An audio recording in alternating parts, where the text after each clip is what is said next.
Then they call you UCC, you they laugh, baby.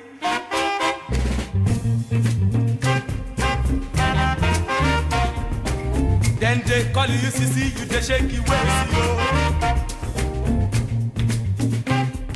A historia moderna do mundo a partir do século XV está marcada por violentos procesos de invasión, ocupación e dominación europea de povos, terras e recursos naturais e culturais alleos dos centros imperiais de Europa. Desde os imperios español e portugués en América, en África, Oriente Medio, Asia, ata os imperios francés e británico nos mesmos continentes e máis, que contaban, por certo, coa mercantilización en masa de seres humanos mediante o comercio da escravitude, sentáronse as bases dunha ideoloxía racista que alimentaba e que continúa a alimentar un sistema mundo profundamente injusto, desequilibrado e destructivo. Destacados pensadores e pensadoras procedentes de países no seu día colonizados teñen analizado a pegada deixada por eses acontecementos históricos no presente.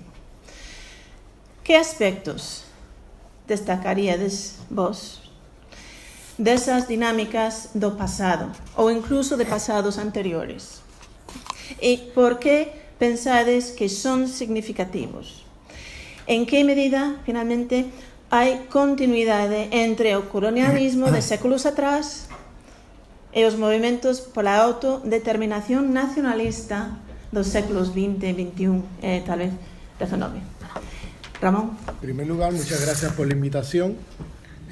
Como todos los años, que yo creo que ya van, no sé, como 10 años, no sé cuánto, de estar viniendo aquí todos los años en el mes de mayo a impartir cursos aquí en el máster en Sociología en la Universidad de La Coruña. Y tenemos aquí bueno, ya una larga experiencia y también muchas amistades en la ciudad y dentro de la universidad. Quiero agradecerles la invitación nuevamente. Para mí siempre es un placer venir aquí. Con respecto a la pregunta que hace, yo creo que habría que aclarar varias cosas. Primero, ¿cuál es la relación entre modernidad y capitalismo? Yo creo que ese es uno de los grandes debates en que estamos metidos hoy. La relación, ¿se oye? Sí, la relación entre modernidad y capitalismo. Usualmente, como se teoriza por parte de la izquierda occidentalizada, esa relación es casi siempre diciendo que el capitalismo viene a ser como la infraestructura, ¿no?, del sistema en que vivimos, y que la modernidad es como la superestructura, es la ideología, las instituciones, etc. Lo más importante, por ejemplo, la modernidad con sus instituciones como instituciones que son de carácter imperialista, colonialista, o el concepto de Estado-nación, que es muy de la modernidad occidental, o el racismo, o el patriarcado de la cristiandad, o sea, podemos ir sobre la lista de todo lo que constituye eso que se llama la modernidad. En general, la modernidad siempre es concebida como un proyecto emancipatorio. En el giro decolonial nosotros no vemos la modernidad como un proyecto emancipatorio, lo vemos como un proyecto civilizatorio, imperialista, colonial. Nosotros no celebramos la modernidad, nosotros vemos la modernidad como el comienzo de la destrucción civilizatoria de los pueblos del sur global. Es decir, la modernidad no es otra cosa que un proyecto civilizatorio, colonial. Si se fijan, esto tiene mucho que ver con el tema de desde dónde estamos pensando el mundo. Si tú te ubicas en el siglo XVI, y tú ves el tipo de crítica que se hacía desde el 16 hasta el 18, dentro de Europa había una crítica a los regímenes monárquicos, etcétera, en diferentes espacios europeos. Y me remito al siglo XVI porque es el momento en que se da la expansión colonial europea a las Américas, que para nosotros viene a ser ese momento de comienzos de lo que se llama la modernidad, el capitalismo, y muchas otras cosas. Si tú miras la crítica que se hace desde dentro de Europa a ese proyecto moderno, era una crítica al interior del espacio europeo, haciendo exigencia dentro de este espacio por mayor redistribución de riqueza, mayor libertad, mayor derechos, etcétera, ¿no? O sea, para usar una metáfora, que lo uso más como metáfora que como una realidad, si ustedes se recuerdan, en la Atenas, ¿no?, de la civilización griega, estaban los ciudadanos libres dentro de las murallas, y fuera de las murallas estaban los esclavos. ¿Bien? Y claro, la libertad de los que estaban dentro de las murallas, la condición de posibilidad de su libertad, de sus privilegios, de sus derechos y todo, era todos los esclavos que estaban fuera. La modernidad y el proyecto de expansión colonial europeo no es otra cosa que las estructuras de la Atenas antigua a escala global. Es decir, las murallas ya pasando de una escala regional, como era la Atenas de la civilización griega 5 siglos antes de Cristo, ahora tenemos una civilización que se constituye a escala global bajo el mismo concepto de la gente que está dentro de las murallas y los que están fuera. Como metáfora, ¿no? Las murallas como metáfora. ¿Ven? Los que están dentro de las murallas, ahí hay conflictos. Hay conflictos de clase, hay conflictos nacionales coloniales, hay de todo tipo de conflictos dentro de las murallas. ¿Bien? Y hay unas luchas dentro de las murallas buscando cómo, de alguna manera, mejorar la situación de los oprimidos dentro de las murallas. ¿Bien? Vistos desde el sur global, hay una mirada diferente a cómo se ve eso dentro de las murallas. Dentro de las murallas hay una lucha, de alguna manera, de tratar de redistribución de riqueza, de mejoramiento de las condiciones de los oprimidos en las murallas, etcétera, etcétera, que hacen que cuando tú miras la historia de la modernidad, si tú lo ves desde allá adentro, como un oprimido luchando dentro de las murallas, pareciera que el proyecto de la modernidad es un proyecto emancipatorio.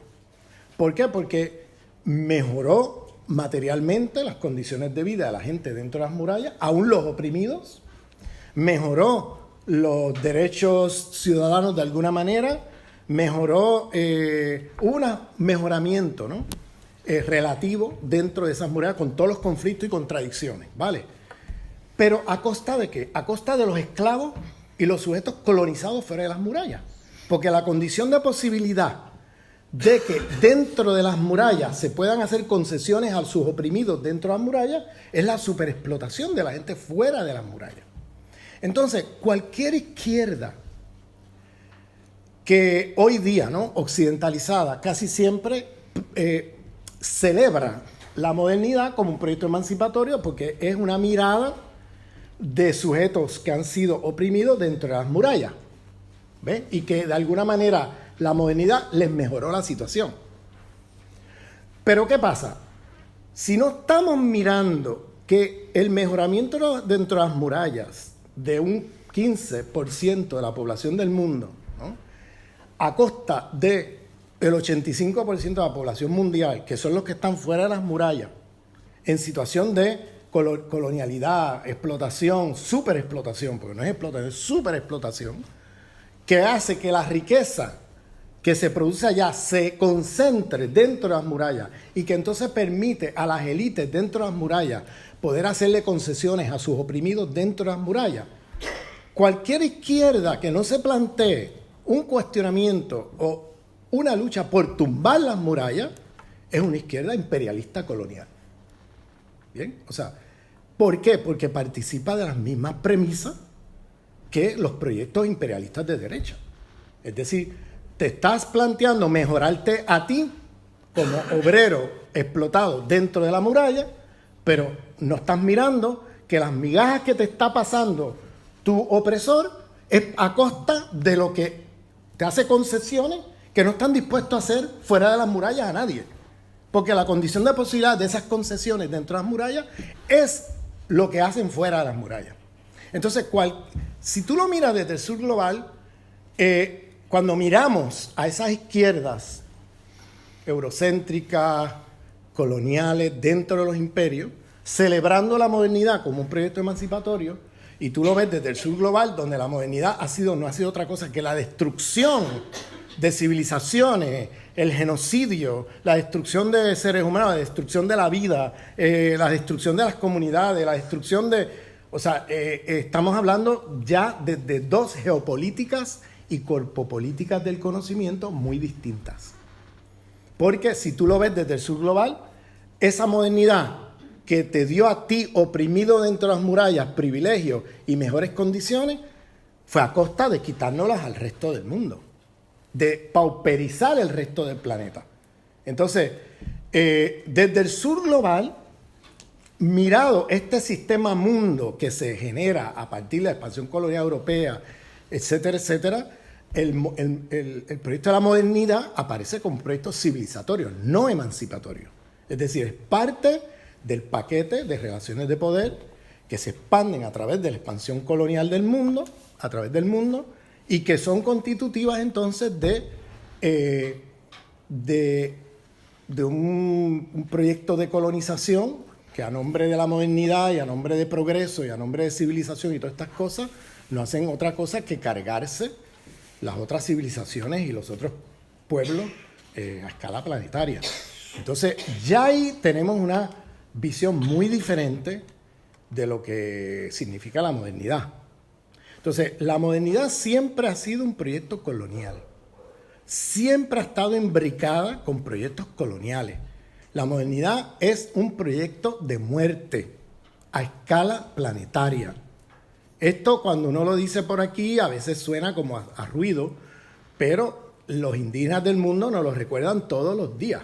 Los pensadores críticos y pensadoras críticas del mundo indígena planetario, eso es lo que nos están diciendo todos los días. La modernidad es un proyecto civilizatorio de muerte, porque está destruyendo no solamente seres humanos, ¿no?, a escala planetaria y en números demográficos enormes, sino también está destruyendo la vida en el planeta, porque es un proyecto que está íntimamente imbricado con unas prácticas de relación con otras formas de vida que son destructivas. Esto tiene que ver con la relación entre modernidad y capitalismo, porque nosotros estamos hablando de una civilización que se expande en el siglo XVI, que coloniza a escala planetaria todo el planeta a través de un proceso de varios siglos, que ya para principios del siglo XX, con la destrucción de los otomanos, estamos hablando ya de una civilización mundo planetaria, ¿bien?, que ya no queda nada fuera de ella. Es decir, tenemos una civilización que destruyó todas las otras en la expansión colonial europea y que ahora se quedó como la única en el partido, ¿no?, es el único en la cancha, se quedó ellos solos como la única civilización planetaria, no existe nada más fuera de ella. Por eso esto de choque de civilizaciones me parece un absurdo. No existe tal cosa, porque no existen otras civilizaciones fuera de la que colonizó el planeta, que es esta civilización moderna, capitalista, patriarcal, occidentalocéntrica, cristianocéntrica, moderna, colonial. Así es como yo le llamo. Yo uso una frase larga a riesgo de sonar ridículo para nombrar todo lo que está en juego. Porque si yo, después de explicarles todo esto, le digo, el sistema capitalista global, oye, espérate, tengo una contradicción performativa, porque no es solamente un sistema económico, hay muchas otras cosas en juego aquí en este proyecto civilizatorio. ¿Bien? Entonces, fíjate cómo el capitalismo, la manera como la izquierda occidentalizada piensa la relación entre capitalismo y modernidad es el capitalismo en la infraestructura y la modernidad en todo caso es una superestructura. ¿Bien? Y en todo caso lo que habría que hacer es cumplir las promesas de la modernidad creando otro sistema económico que lo permita. Ese es el modelo. Yo sé que no tengo más tiempo, pero permíteme terminar esta parte porque si no, luego se malentienden muchas cosas. Sí. Yo sé que me estoy pasando el tiempo y me excusa. Mira, quiero terminar con este punto. Yo sé, estoy consciente de lo que me estás planteando, que me queda poco. Y voy a ser lo más conciso posible. La relación entre modernidad y capitalismo, que es lo que estoy tratando de llamar la atención, en los paradigmas de la izquierda eurocéntrica se piensa siempre que lo que existe es un sistema económico que creó una civilización. ¿Bien? En el giro decolonial, cuando tú lo ves desde el sur global, desde fuera de las murallas, lo que nos llega es un paquete de relaciones de poder en el proceso de expansión colonial que no se agotan en lo económico. ¿Bien? Y vemos la cosa de otra manera. Lo que hay es una civilización con un sistema económico, no un sistema económico que produjo una civilización. ¿A qué me refiero? Si el capitalismo es genocida, ecologicida, epistemicida, si el capitalismo es racista, si el capitalismo es patriarcal, si el capitalismo es cristianocéntrico, occidentalocéntrico, racista, es porque está organizado desde adentro con lógicas civilizatorias de la modernidad occidental. Es decir, no es una superestructura, es constitutivo de la acumulación de capital a escala global, las lógicas racistas, patriarcales, eurocéntricas, ecologicidas, cartesianas, porque el ecologicidio no es solamente que hay un sistema que tiene, para ponerles un ejemplo de por qué digo que lo que tenemos es un sistema global, una civilización mundo moderna colonial con un sistema económico y no al revés. Porque para ponerles un ejemplo, si el capitalismo es tan ecologicida, destructivo de la vida, no es solamente porque tiene un afán de acumulación de riqueza, ¿no? Y que se lleva cualquier cosa por el medio. Obviamente eso está ahí, pero eso no es suficiente. Porque el capitalismo se pudo haber organizado de otra manera. Se organizó como se organizó, destructivo de la vida, porque está informado y organizado desde adentro con lógicas civilizatorias de la modernidad, en este caso con las lógicas, la cosmovisión cartesiana del mundo. ¿A qué me refiero? El cartesianismo hace una división dualista entre el mundo del humano y el mundo de la naturaleza. Estoy siendo políticamente correcto porque Descartes decía hombre, naturaleza, porque las mujeres estaban en la naturaleza, ¿vale? Para Descartes. O sea, eso no era lo que decía Descartes. Yo acá estoy tratando de ser políticamente correcto, pero para Descartes eran hombre, naturaleza y las mujeres estaban en la naturaleza, junto con los animales y con toda la fauna y todo eso. Bueno, el punto que trataba de hacer es que lo humano está aquí, ontológicamente lo humano está aquí, hay un dualismo ontológico y las otras formas de vida por allá.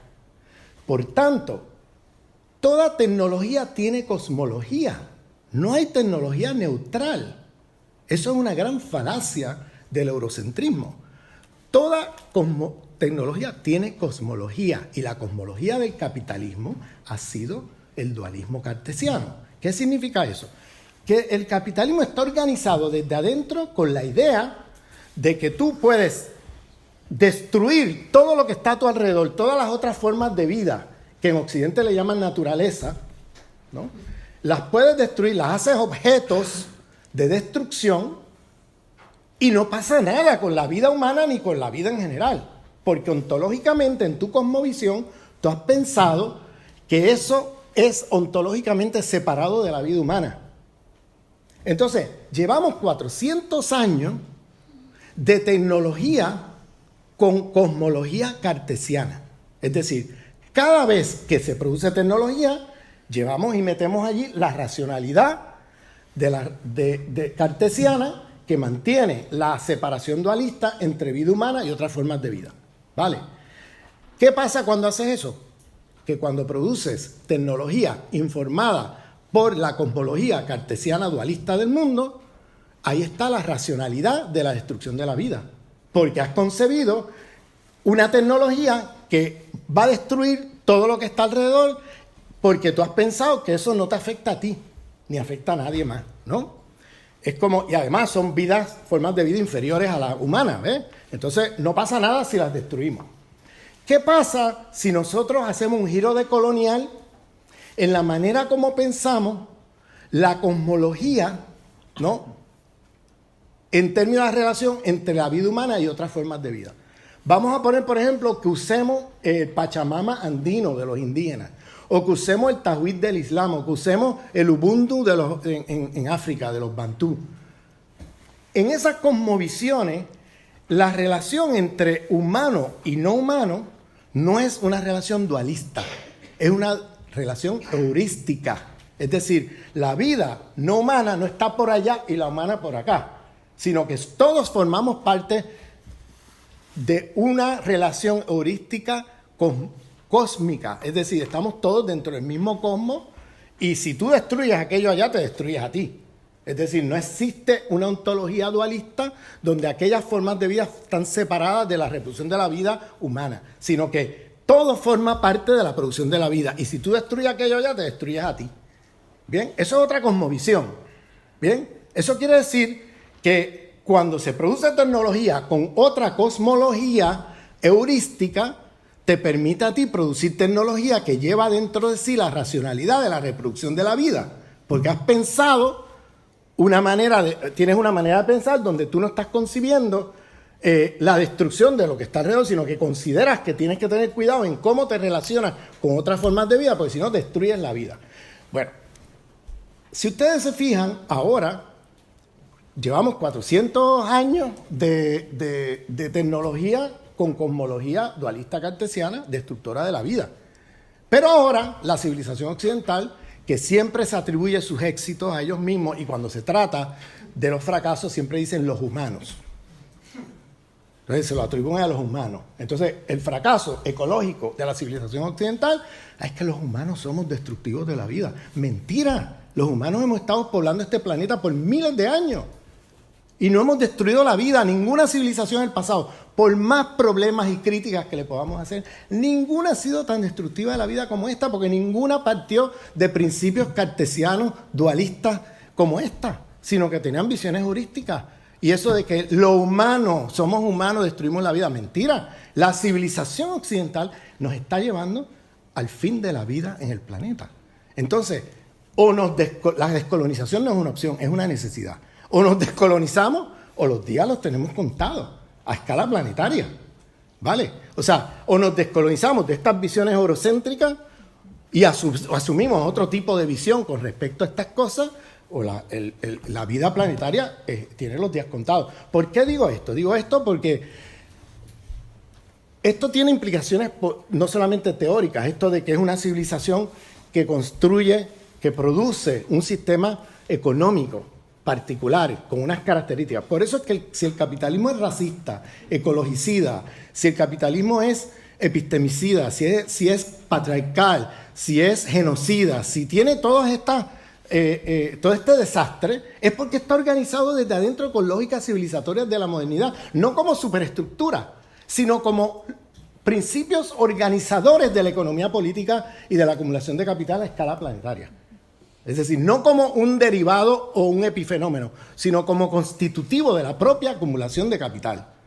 Entonces, esto tiene implicaciones políticas, porque ya no podemos decir somos anticapitalistas. Si tú dices que después de todo este rollo que acabo de tirar, que eres anticapitalista, oye, te me quedaste bien cortito en el proyecto. Tenemos que ser antisistémicos, no anticapitalistas. Antisistémicos, tenemos que ir e identificar todas las lógicas de dominación del mundo, de esta civilización planetaria, capitalista patriarcal, occidentalocéntrico, cristianocéntrica, moderna colonial. Yo prefiero usar una frase larga así, a riesgo de sonar ridículo, para nombrar lo que está en juego. Porque no estamos en un sistema económico que produce una civilización. Estamos en una civilización que ha producido, que tiene su sistema económico, que en este caso es el capitalismo histórico, ¿no? Y que está organizado desde adentro con estas lógicas civilizatorias destructivas de la vida. Bien, entonces, digo esto porque esto tiene implicaciones políticas que por falta de tiempo no voy a poder ahora derivar. Espero que me den tiempo para poderlas desarrollar. Paro aquí. Gracias. Boa tarde a todas e todos os presentes. Agradecervos a todas e cada unha das aquí presentes neste acto pois a vosa asistencia. Vexo ademais caras non poucas amigas e algún incluso vido daquela localidade na que eu nacín, a 600 kilómetros. Espero que non fixeses en particular a viaxe en exclusiva para estar aquí, e se o fixeche foi para escoitar naturalmente a Ramón Grossfogel. Dito o cal, grazas tamén, como é natural, a Facultade de Socioloxía por dar lugar a este encontro, particularmente o mestrado universitario oficial en Políticas Sociais sociocomunitaria, e en particular a Cata, boa amiga, compañeira de facultade, que efectivamente tivo a ben contar tamén comigo neste encontro. Bueno, sin máis dilacións e entrando en materia e compartindo o que efectivamente Ramón Grossfogel efectivamente desenvolveu nesta súa primeira intervención, por deformación histórica teño que facer, digamos, un salto, pero non para adiante, sino para atrás. Moitas veces para facer saltos adiante hai que dar algún pasiño para atrás e calcular ben cara onde un se quere dirixir no horizonte. Nesa orde de cousas, efectivamente, o encontro pasado e presente da colonialidade e dos povos en Estado, a min a priori, cando se me suxire participar no mesmo, pensei en cronoloxías. Os historiadores e as historiadoras, se non botamos man desa ferramenta que coñecemos como cronoloxía, sin referencias temporais, pois como é natural, nin somos capaces de discernir, nin somos capaces de explicar.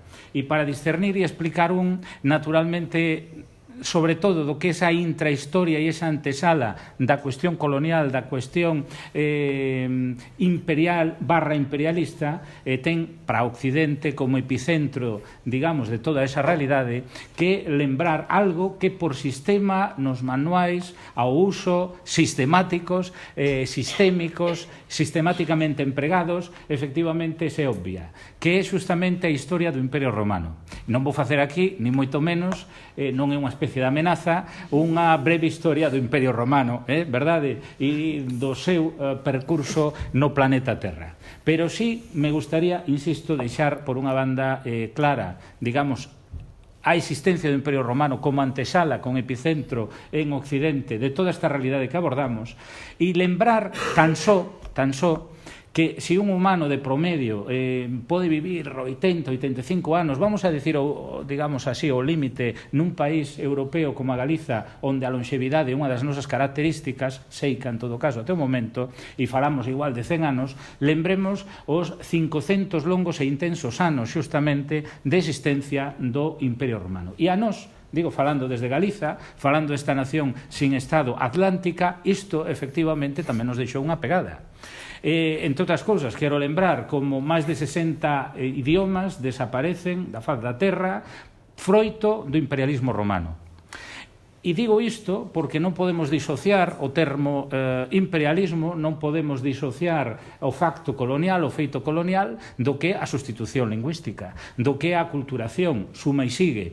E claro, cando hai realidades, vamos a decir, históricas pechadas, en canto que o Imperio Romano non existe, en canto que o Imperio Romano incluso está lonxe de nós en termos cronolóxicos, podemos analizar de maneira ben aquilatada o que iso significou e o feito imperialista que iso supuxo a que deu lugar. E acaso, poñendo foco sobre esa realidade, outras, de maneira comparativa, poden ser analizadas.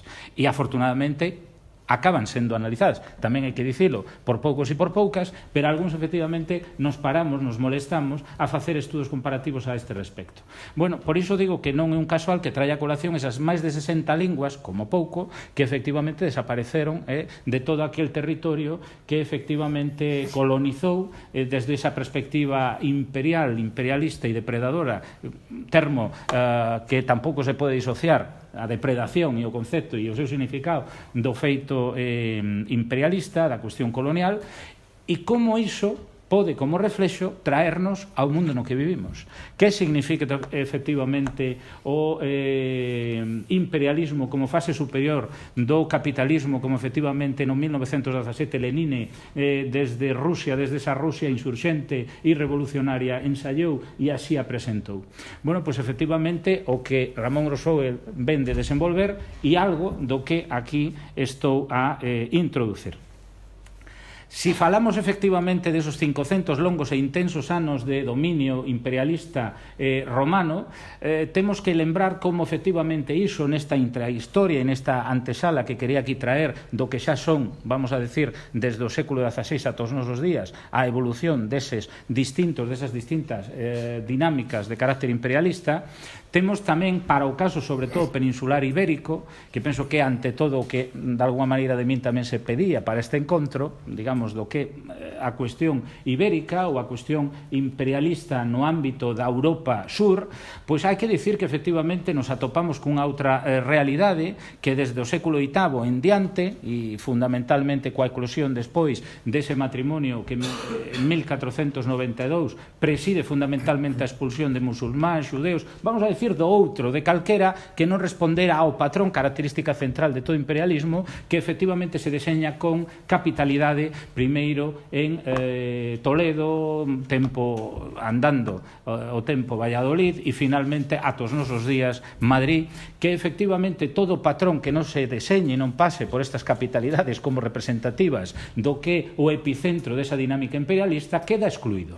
E efectivamente nesa orde de cousas houbo até 1492, desde prácticamente mediados do século VIII, que se di pronto, que tentar expulsar ao outro. O outro era o que non predicaba e o que non acreditaba desde unha perspectiva religiosa nunha serie de valores e nunha serie de institucións. E isto trae justamente a colación unha reflexión que tamén introducía Ramón hai uns minutos. E é que efectivamente o sistema económico e a partir dai social debe ser ligado no que é esa patronaxe, ese patrón justamente occidental cunha determinada igrexa, dun determinado clero e dunha cultura, lingua, suma e sigue, que efectivamente acompañan todo ese paquete. En consecuencia, para o caso galego queda excluído, para o caso vasco, para o caso catalán, pero incluso para o que despois, a partir do século XII, sería Portugal, todo tipo de variante que se pode introducir frente, e digo frente, non o carón, porque efectivamente isto é unha historia de adversarios, o patrón xustamente castellano primeiro, logo transmutado en español e logo finalmente transmutado en españolista estricto senso, ¿no? De corte efectivamente, como decimos, imperial. Nesa orde de cousas, e vou rematando a miña intervención sendo, digamos, nesta primeira aportación, nesta primeira chega o máis sintético posible, me gustaría ante todo que aquí quedase claro que o que hai históricamente un substrato de carácter españolista, que efectivamente desde ese final do Imperio Romano, deses longos e intensos 500 anos de dominio romano, do marco europeo, do que o noreste africano e do que a zona máis occidental asiática, se vai conformando para darlle despois o relevo até chegados reis católicos a ese sustrato que chega infelizmente, e aínda que nos poda resultar extraño, mesmo contradictorio, até os nosos días. Mutado efectivamente en termos históricos no relativo á linguaxe, sobre todo nos continentes, non tanto, digamos, no que son os contidos, é dicir, as palabras puideron mudar, pero todo o sustrato que recollen esas palabras sigue en grande medida compondo un común denominador que chega aos nosos días, nesa clave, excluinte, nesa clave de realidade unipolar que se acentúa como é natural xa, digamos, no cambio do século despois XIX e XX e sobre todo a partir central, e isto falaremos, supoño, máis adiante, coas novas tecnoloxías e o que estas supoñen en relación á construción dese mundo unipolar. E só, e remato nesta primeira intervención, unha pequena referencia de carácter histórico máis cercana ao noso tempo. Na pregunta que se nos formula, esta primeira pregunta que Cata nos introduce, se refire á cuestión da escravitude como unha realidade pasada, asociada efectivamente ao feito imperialista, a cuestión colonial, e que efectivamente xa sería algo, de alguma maneira, vamos dicer, porque nas mentalidades, ademais, a día de hoxe, está presente, superada. Bueno, esa realidade, efectivamente, en 1949 é denunciada e formal e legalmente superada a partir dunha determinación que toma a Asamblea Xeral das Nacións Unidas, 1949, mas, infelizmente, e nos nosos días, sigue sendo unha realidade existente. A tiranía vinculada ao sistema económico que coñecemos como capitalista, que sempre é salvaxe, direi como paréntese que me horroriza escoitar cando se fala do capitalismo salvaxe, como se houbera efectivamente un capitalismo que non fora salvaxe, mesmo, vamos dicir, todo o contrario. Pechada e a paréntese, recalco que efectivamente é unha realidade depredadora e naturalmente, intrínsecamente salvaxe.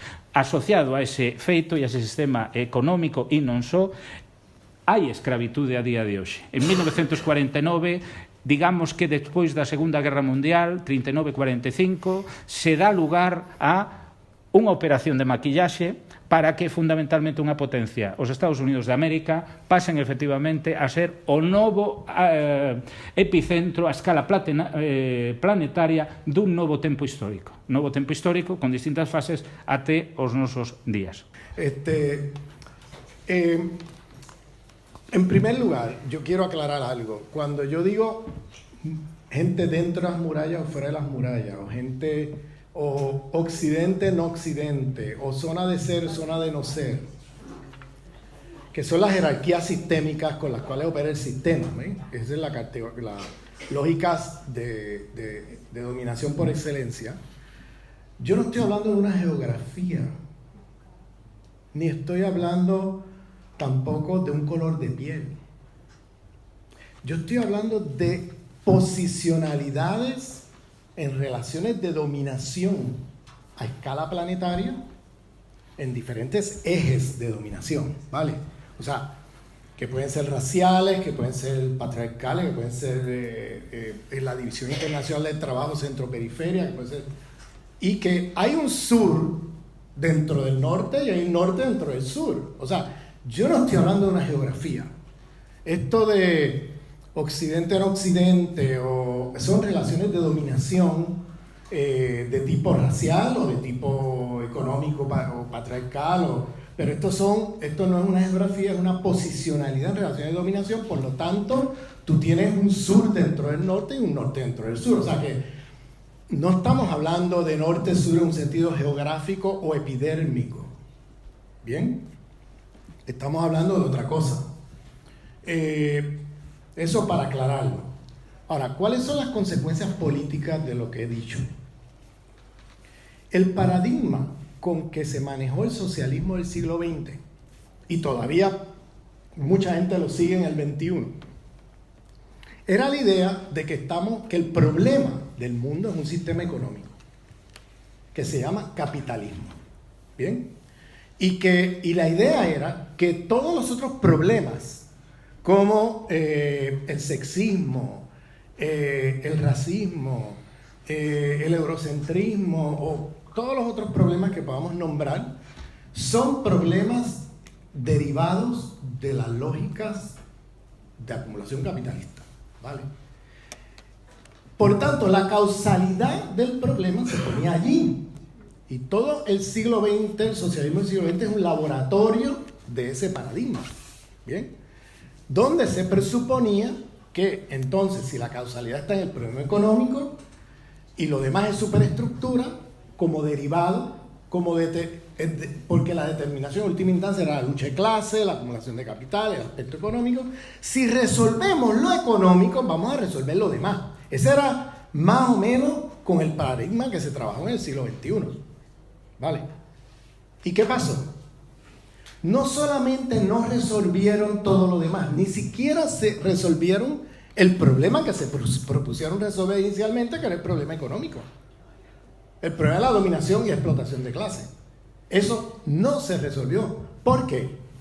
Porque si tú te organizas contra el capital de forma racista, de forma sexista, patriarcal, de forma cristianocéntrica, de forma eurocéntrica, de forma ecologicida cartesiana, de forma... Los medios definen los fines. En otras palabras, te estás organizando con todas las lógicas civilizatorias de la modernidad y resulta que vas a reproducir todo contra lo cual están luchando. Esa es la implicación política de la teoría que expresé en mi primera intervención. ¿Cómo nos salimos del fracaso del socialismo del siglo XX? Tenemos que hacer un giro decolonial en la manera como estamos pensando.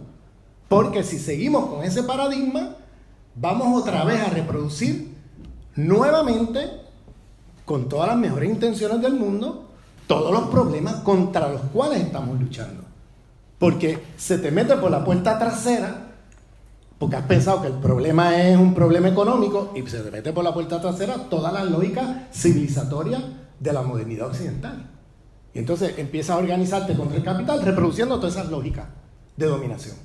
Y resulta que no, por eso es que yo digo, no estamos en un sistema económico, estamos en una civilización con múltiples jerarquías de dominación.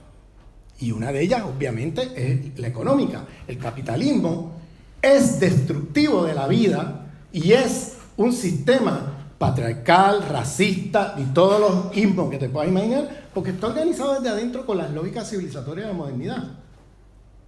Es decir, no sale de una pura lógica económica que la División Internacional del Trabajo está organizada de manera sexista o racista. Eso no sale de una lógica puramente económica. Ahí hay otras lógicas atravesándose, enredadas con la económica. ¿Ves?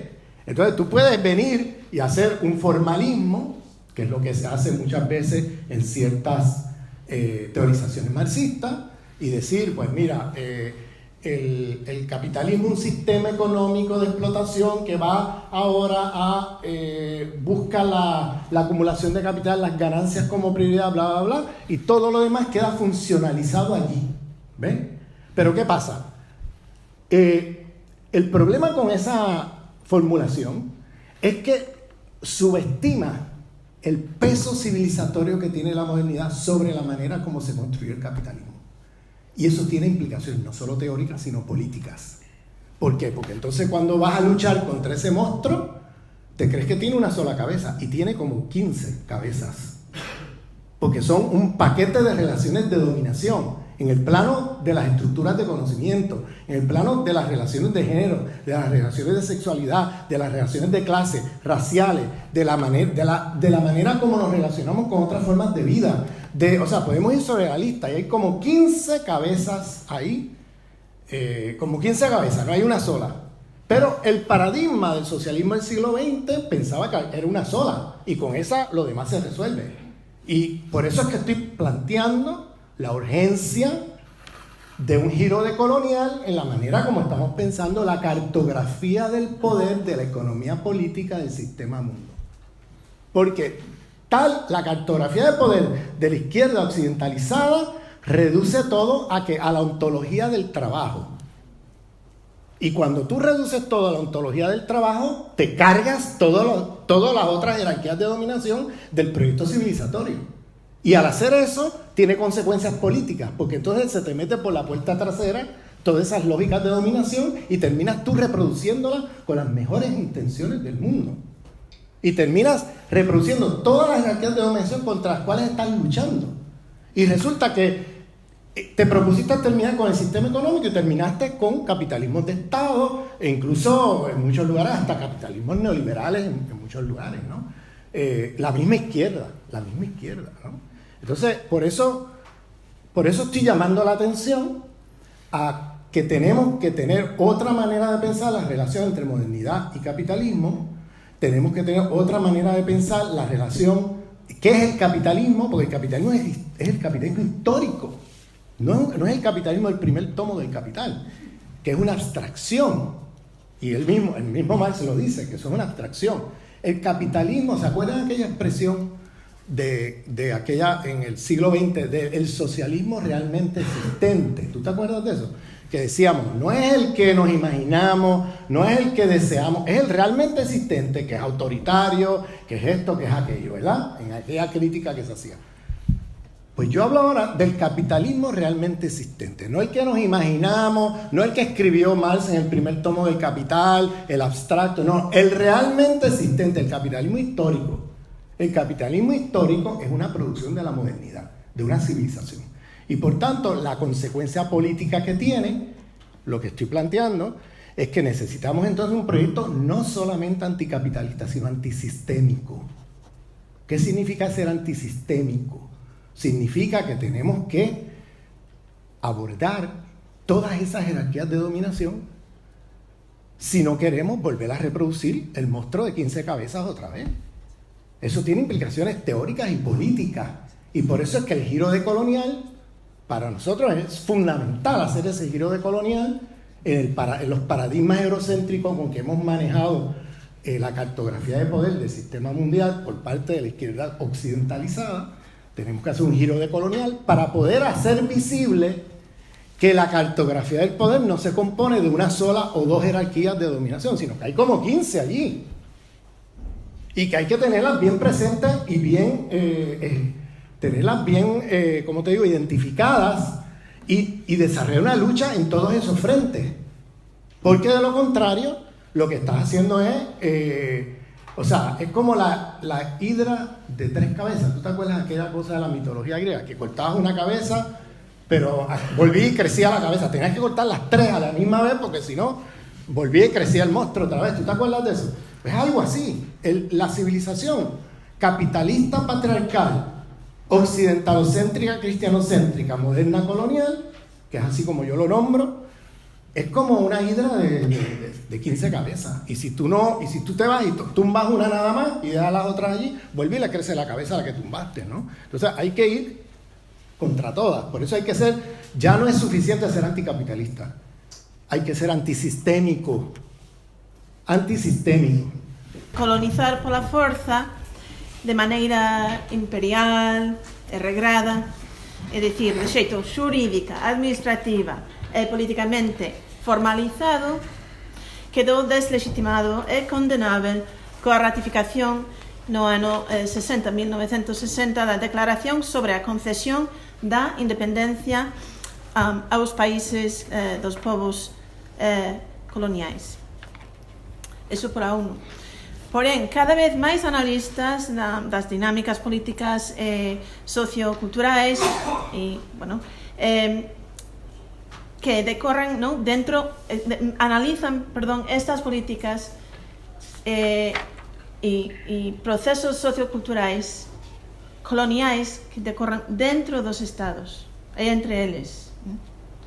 E constatan que sempre existiron estas prácticas coloniais internas e tamén prácticas transnacionais neocoloniais, ¿no?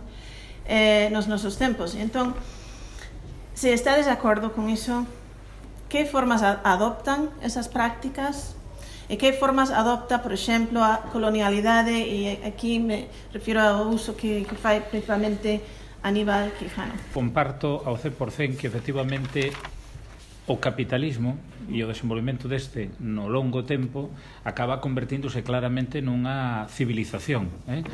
Nesa orde de cousas tamén estou absolutamente de acordo con Ramón. E a modernidade históricamente como fenómeno, digamos, aparente entre aspas de progreso, se convertiu nesa orde de cousas pois no engaño, na grande falsidade, na grande mentira, para que a sociedade no seu conxunto, posuidora ou desposuidora, efectivamente abrazara, non? O capitalismo, co que eso significaba, co paso do tempo no que se acabou convertindo, etc. Dito o cal, efectivamente, no 1960, igual que aconteceu no 45 coa escravitude, no 60, a ONU volve proclamar nesas grandilocuentes cartas que asinan e manifestos que efectivamente pasaba a ser unha realidade superada, censurada previamente, a cuestión colonial e o imperialismo. É bon aquí lembrar nesa orde de cousas como abre a Asamblea Xeral que dá lugar a ese manifesto en 1960 aquela carta e que decía, e quero aquí reproducilo: tendo presente que os povos do mundo proclamaron a Carta de Nacións Unidas que están resoltos a afirmar a fe nos dereitos fundamentais do home, excluída queda aquí a muller, verdade? Na dignidade e no valor aquí din da persoa humana, na igualdade de dereitos, aquí sí que din do home e da muller e das nacións grandes e pequenas, non sabemos moi ben a que se refire, direi como paréntesis, isto de nacións grandes e pequenas, non sei de que modo se mide, máis alá de en clave demográfica, non sei en que clave se fala aquí de nacións grandes e pequenas, e a promover o progreso social e a elevar o nivel de vida dentro dun concepto máis amplo de liberdade, conscientes da necesidade de crear condicións de estabilidade e benestar e relacións pacíficas e amistosas baseadas no respeto dos principios de igualdade, de dereitos e da libre determinación dos povos. Salto, uns parágrafos máis adiante, indica no desexo de liberdade que abrigan todos os povos dependentes e o papel decisivo de ditos povos no logro da súa independencia, conscientes dos crecentes conflitos que orixina o feito de negar a liberdade desos povos e de impedila, o cal constitúe unha grave ameaza á paz mundial, e considerando o importante papel que corresponde ás Nacións Unidas como medio de favorecer o movimento en pro da independencia, é dicir, garante as Nacións Unidas de ese movimento en pro, se di textualmente, de independencia dos territorios en fideicomiso e nos territorios non autónomos. Podemos seguir, pero entre tanto vamos á resolución, e leo exclusivamente as dúas, porque hai entre medias máis literatura. Se declara que, primeiro, de 7 puntos, exclusivamente faremos referencia aos 2 primeiros. A suxeición de povos a unha subxugación, dominación e explotación estranxeira constitúe unha denegación dos dereitos humanos fundamentais, contraria á Carta das Nacións Unidas, e compromete a causa da paz e a cooperación mundiais. E segundo, todos os povos teñen o dereito de libre determinación. En virtude deste dereito, en todo caso, se determinarán libremente con condición política e perseguindo libremente o seu desenvolvemento económico, social e cultural. 1960, decembro. Son palabras, é unha declaración moi actual, pero que a efectos, digamos, prácticos, por sistema, se incumpre na maior parte de realidades de estatus colonial de nacións que se nos poden pasar agora pola cabeza, e que, por certo, según a pregunta, tal e como eu a tiña aquí, tal e como se me trasladou, se citaban varios. Era o caso catalán, galego, portorriqueño, escocés ou o caso kurdo. E suma e sigue. É dicir, quero introducir aquí, ao fío disto, unha reflexión central. Para que se crea a ONU? Cal é a función da ONU? E en todo isto que estamos aquí a tratar, dado que é a institución por encima de calquera outra escala planetaria, que tería que velar a partir desta carta de 1960, dice aquí, por calquer movimento en pro da independencia, que papel realmente está cumprindo en todo isto a ONU?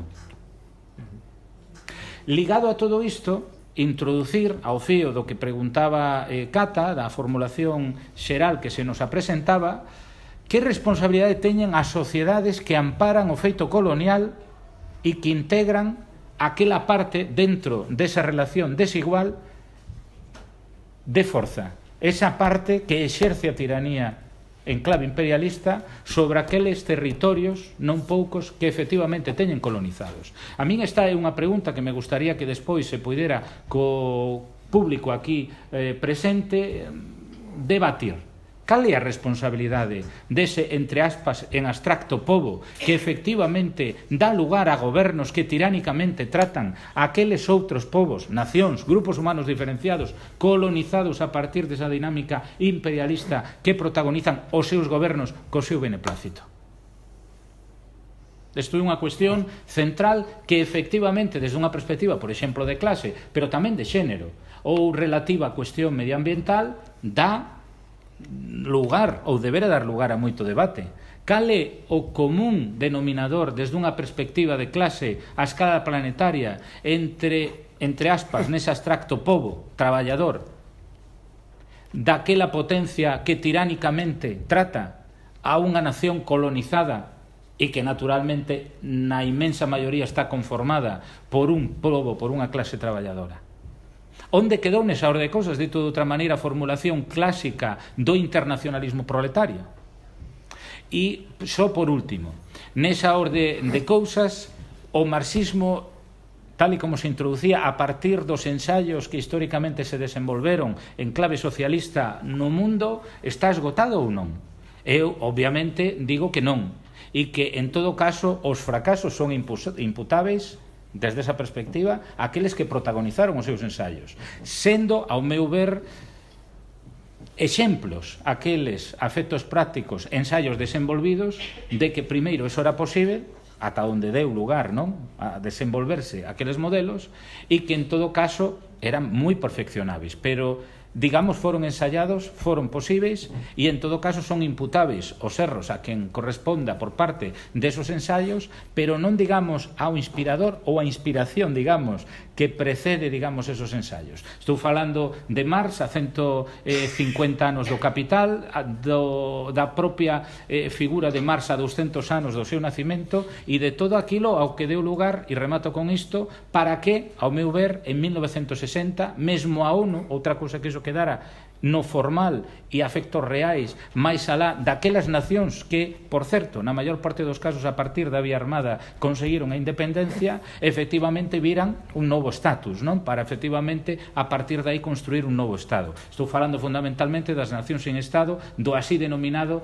terceiro mundo, entre aspas aquilo do terceiro mundo, conceito no que tamén podemos entrar máis adiante. Se hai un terceiro, porque hai un primeiro mundo, e o primeiro mundo como queda definido e como define, digamos, o resto de mundos, todos a súa vez facendo parte dun planeta que efectivamente compartimos. A cuestión é que non se chega mesmo a esta declaración que a efectos reais de pouco serviu sin que nacións, vou citar a Mozambique, pero quero citar previamente a Cuba e quero a partir de aí falar de Angola e quero falar efectivamente do povo alxeriano e de como todos aqueles que efectivamente naqueles finais da década dos 50 e sobre todo década dos 60 en África, en Asia, fundamentalmente, son capaces de erguer América, Asia, nese tempo histórico e neses continentes, espazos de liberdade a partir da posta en valor do feito e da condición nacional,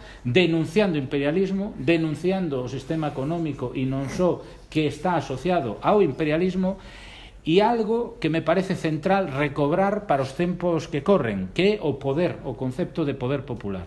E como nesa orde de cousas é fundamental ter unha sociedade civil ben formada, ben consciente de todo isto que estamos aquí a referir e que aposta polo ensino fundamentalmente en favor do progreso máis alá do material, que é a grande mentira asociada nesa liña que se dicía da modernidade, do propio capitalismo para a clase traballadora, xustamente a maioría social, etcétera, a abrazar o capitalismo como o seu sistema, que en grande medida, eu penso, é o que explica que clase traballadora de nacións oprimidas, de estados imperialistas, efectivamente non xulguen aos seus estados na dinámica imperialista a hora de esa dinámica que acaba efectivamente aferrollando, oprimindo ao que son os seus conxéneres desas nacións colonizadas.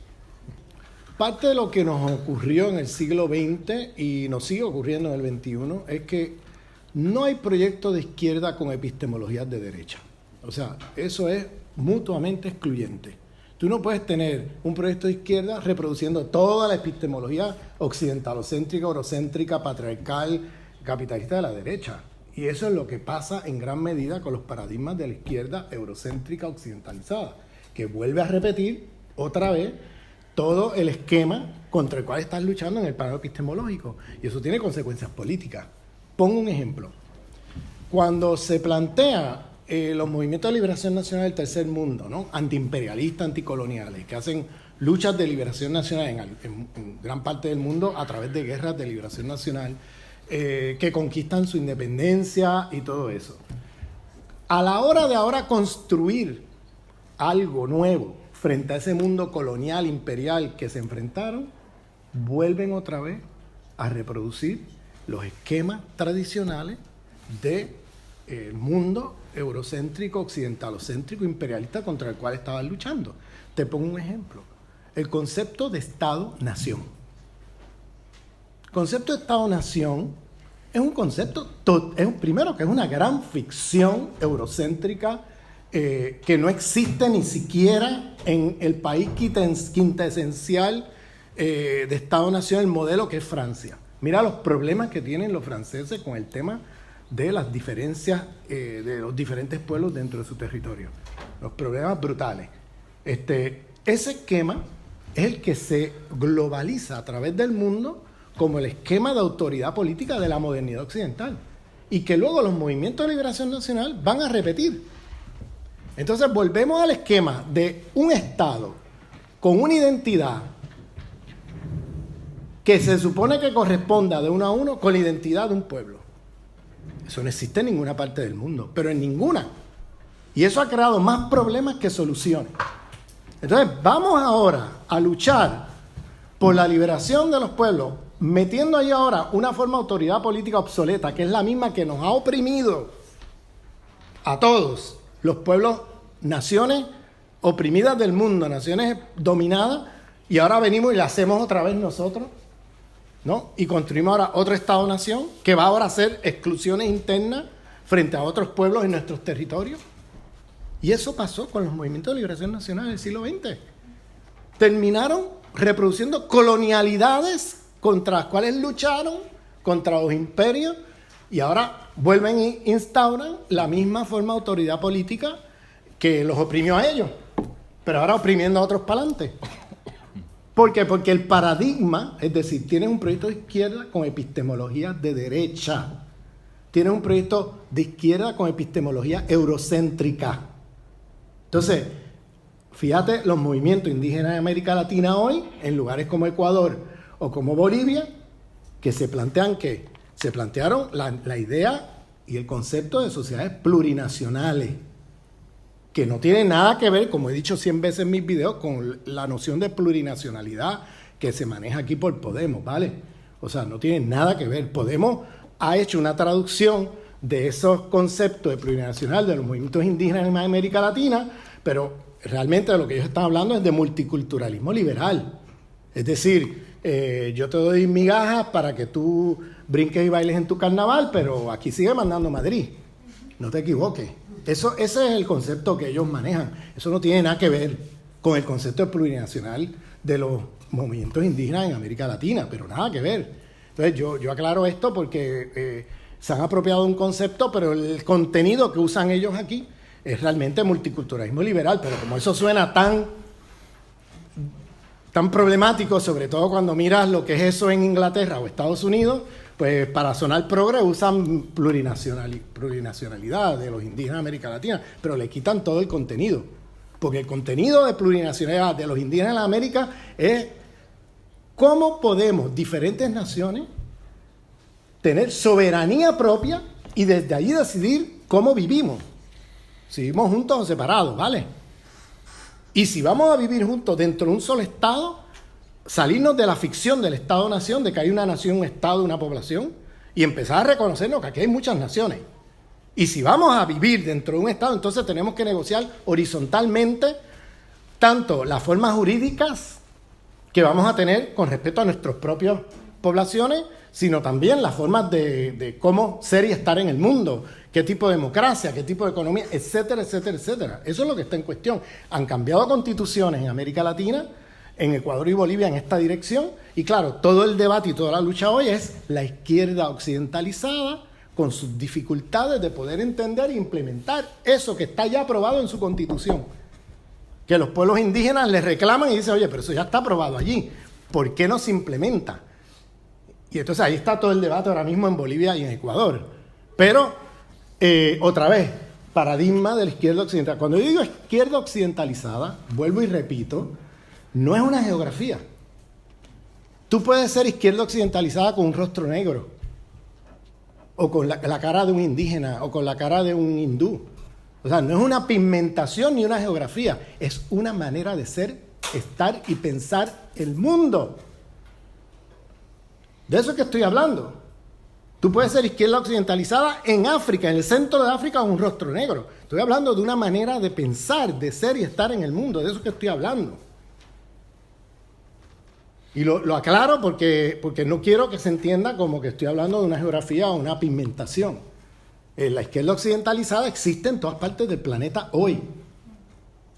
Porque siguen los paradigmas, unos paradigmas que son eurocéntricos, que vienen de una tradición de pensamiento completamente eurocéntrica.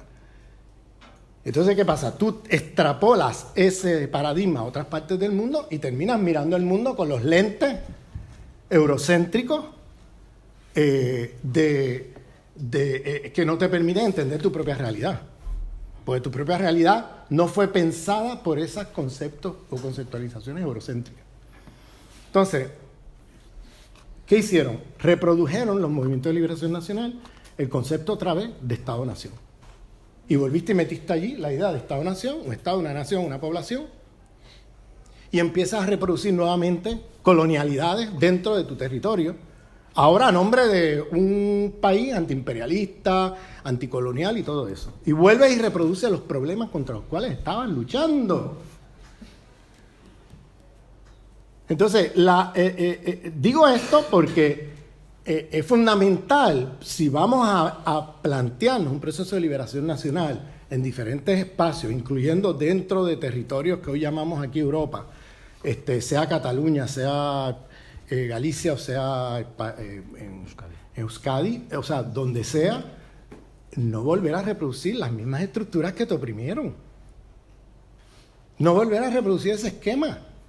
O sea, ¿qué tipo de república vas a construir que no sea otra vez lo mismo de siempre de Estado-Nación? Donde ahora vuelves a tener las colonialidades internas contra el gitano, contra el gallego gitano, contra el catalán gitano, o contra el catalán musulmán, y vuelves otra vez y repites la jerarquía de dominación racial, etc.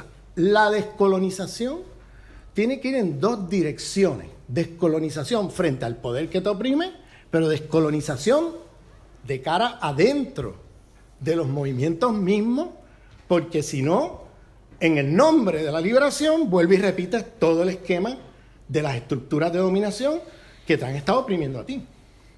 Entonces, pero ahora contra otra gente, dentro de tu territorio. Entonces, llamo la atención que la descolonización va en dos direcciones. La descolonización frente a esas estructuras de dominación, pero la descolonización también interna de nuestras propias maneras de ser y estar y pensar en el mundo. De los mismos pueblos que se levantan en lucha, ahí hay que hacer trabajo decolonial con nosotros mismos, para que esas cosas no se repitan. Pero para eso tienes que tener una cartografía del poder clara. ¿De qué estamos hablando? ¿Cuál es la cartografía del poder del sistema mundial en que estamos? Y no seguir repitiendo el esquema de siempre de que esto es un sistema económico y de ahí derivamos todo lo demás. Eso yo creo que no nos lleva muy lejos. Un ejemplo de esto es esto que tú acabas de decir de los movimientos de liberación nacional y cómo fueron anticoloniales pero no fueron decoloniales. Esa fue la gran limitación. Eran anticoloniales, pero eran muy coloniales en su manera de pensar, ser y estar en el mundo. Entonces repitieron otra vez el esquema del Estado-Nación, repitieron otra vez esquemas de tipo racista, de tipo patriarcales, Cuando abres los ojos, pues ya se te metieron todas las lógicas civilizatorias a la modernidad occidental y volviste a repetir otra vez todo, otra vez, incluyendo el capitalismo, pero ahora en su forma de capitalismo de Estado. Entonces, eso es un problema profundo y serio, ¿no?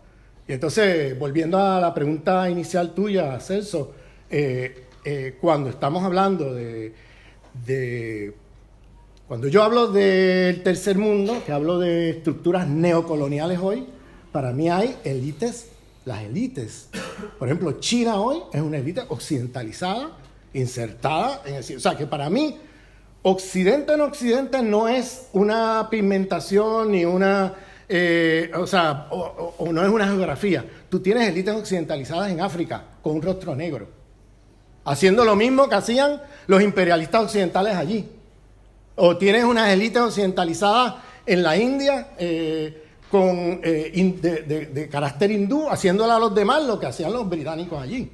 O tienes hoy élites criollas blancas en América Latina haciendo lo que hacían España y Portugal allí. Etcétera, etcétera. O sea, estamos en una civilización moderna y todos estamos adentro y todos hemos internalizado tanto las concepciones como las instituciones de esa modernidad al punto de que ya no hay un afuera en el sentido de que, mira, allí hay una civilización diferente. No, estamos todos metidos en ella y donde quiera que te metes vas a ver la reproducción de estas estructuras. Entonces, cuando yo digo estamos en un mundo moderno occidental. No es que estamos en un mundo europeo, es que estamos en un mundo donde todos estamos adentro de este problema. En el siglo XVI quizás te podías plantear esto geográficamente. Europa está por allá, el mundo no europeo por acá, pero una vez tienes 500 años de colonización, Europa lo tenemos por dentro, todos.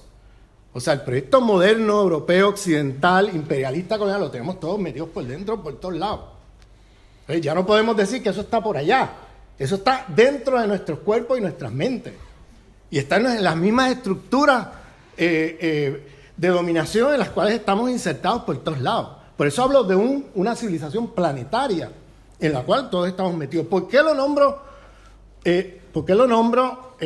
Sistema mundo, capitalista patriarcal, occidentalocéntrico, cristianocéntrico, moderno colonial. Bueno, pues lo nombro así porque tiene una matriz que nace de la expansión colonial europea, bien, pero que una vez se expande y se internaliza por todos lados, ya dejó de ser europeo en el sentido geográfico. Se convirtió en dispositivos de poder a escala planetaria en la cual todos estamos metidos allí. Y por tanto, la descolonización tiene que dar cuenta de eso. Si no damos cuenta de eso, creo que estamos perdidos. Si hay alternativas para que, bueno, preguntó Uxío, para terceiro mundo, primeiro mundo, pues temos o norte global, o sur global, ¿no? Occidente, e cando se fala do norte, por suposto, non é xeopolítico tanto como simplemente un concepto tal, pero a min góstame casi máis o concepto de Chandra Talpade Mohanty da India, que é unha feminista descolonial que dixo que falou sempre de que, bueno, non sempre, despois ela respondeu a un artigo seu do pasado, máis recentemente, no ano 2003, pero respondeu un artigo sobre o papel da modernidade occidental no movimento feminista, non? E escribiu ese primeiro artigo nos anos 90. E ela fala do mundo de 2/3 e o mundo de 1/3. Claro, cal sería un mundo de 1/3 ou 1/3 mundo, que o chama, eso sería o occidente, o norte global, que agora cada vez máis inclúe a China, inclúe a outras partes do mundo onde se sigue este camiño occidentalizado, moderno, etc. A mí me parecen potentes esos termos, ¿no? 2/3 mundo e 1/3 mundo. Chandra Talpade Mohanty, da India. E logo, outro é o concepto do poder popular, horizontal, solidario, e como superar pois esta colonialidade da modernidade, o patrón, non? De occidental. Bom, pois están, como ben dixo Ramón, en Ecuador, en Bolivia, co proxecto, experimento de, bueno, máis ou menos institucionalizar, máis ben máis que menos, o que agora chaman o bon vivir, que ven das comunidades falantes de quechua, bueno, de zonas así indígenas, de xentes orixinarias, que teñen outro concepto do que é a produción neste mundo.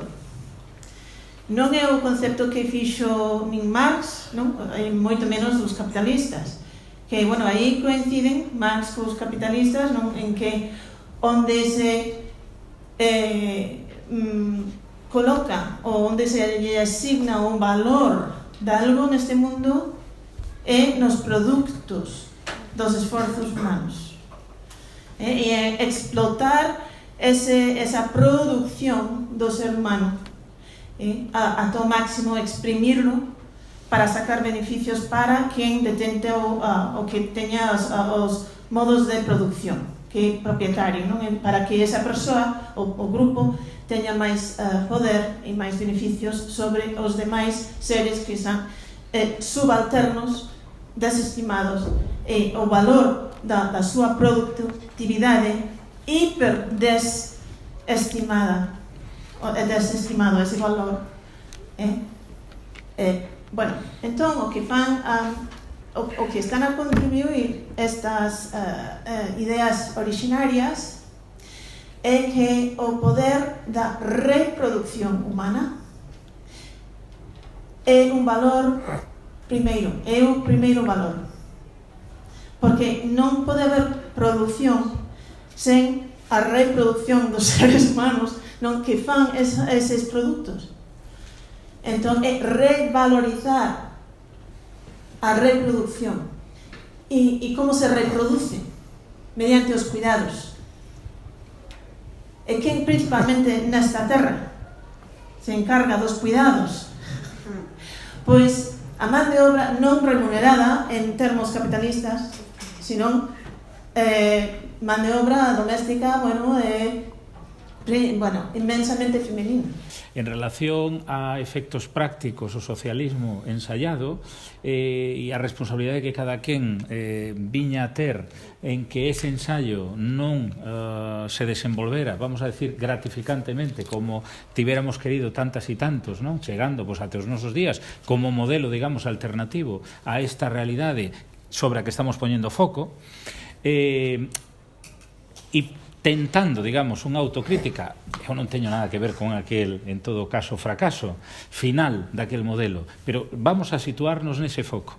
Para min, realmente, dentro dese esforzo de autocrítica, a verdadeira responsabilidade está en aqueles e aquelas que non foron capaces de dar lugar a unha nova etapa, é ao que me refería, dese ensaio, por riba daqueles que, tendo ensaiado iso, sobre todo, estou pensando nos inicios, estou pensando no proceso revolucionario a altura do 17 e os primeiros anos da construción de todo aquilo, non tanto do final daquel modelo.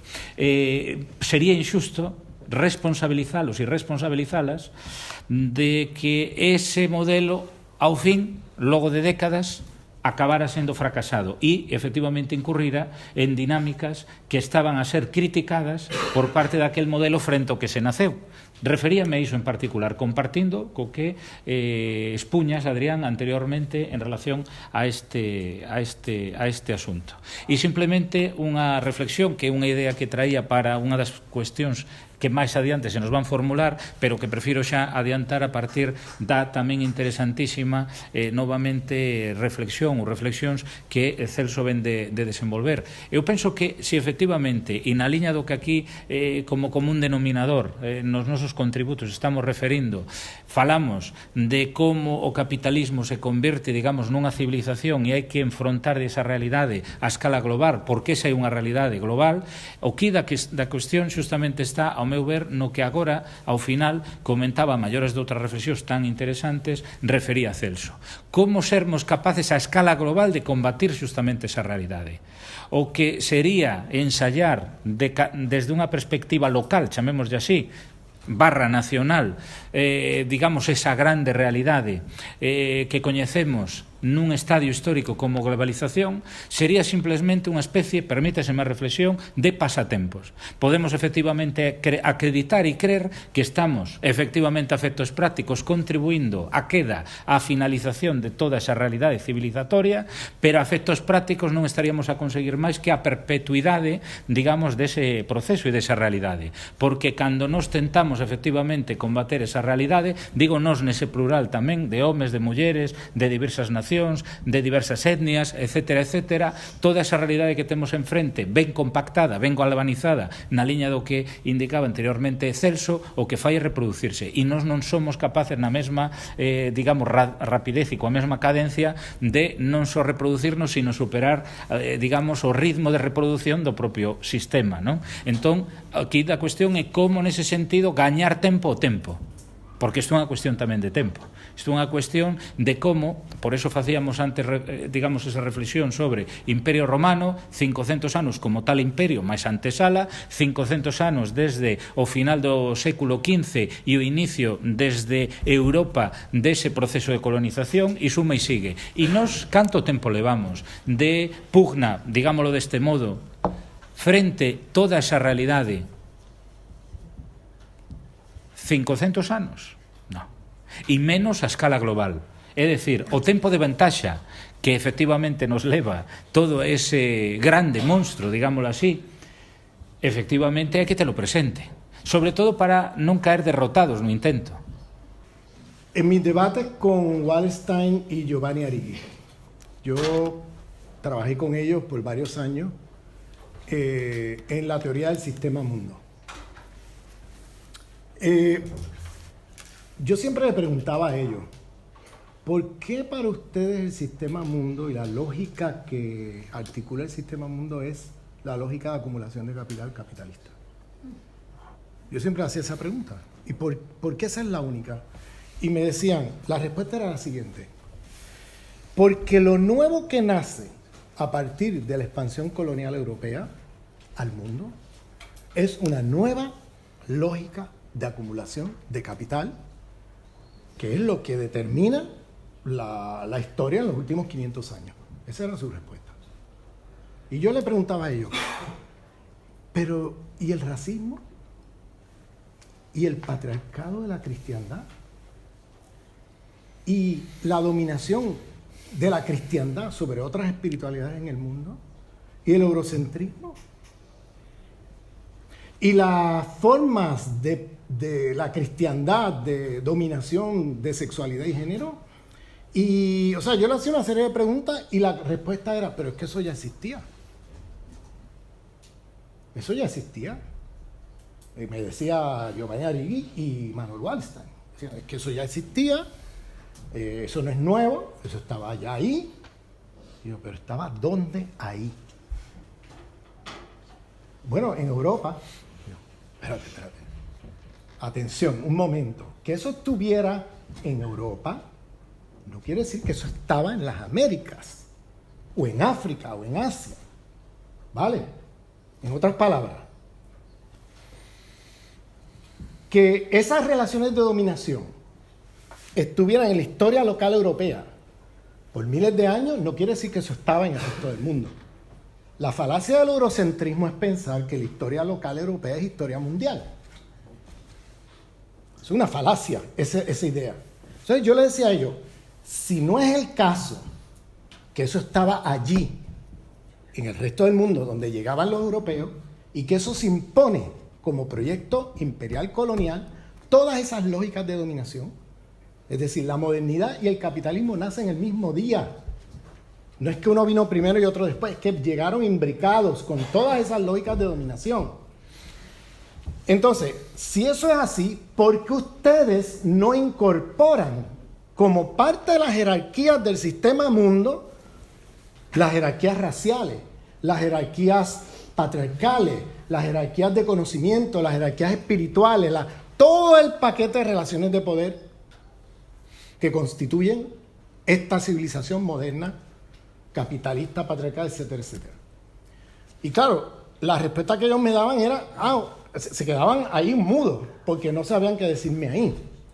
¿Por qué? Porque estaban partiendo de una premisa eurocéntrica de que el patriarcado que existía en Europa existía en todas partes, que el racismo que ya estaba constituido con la conquista del Al-Ándalus existía en todas partes, que el colonialismo de población con la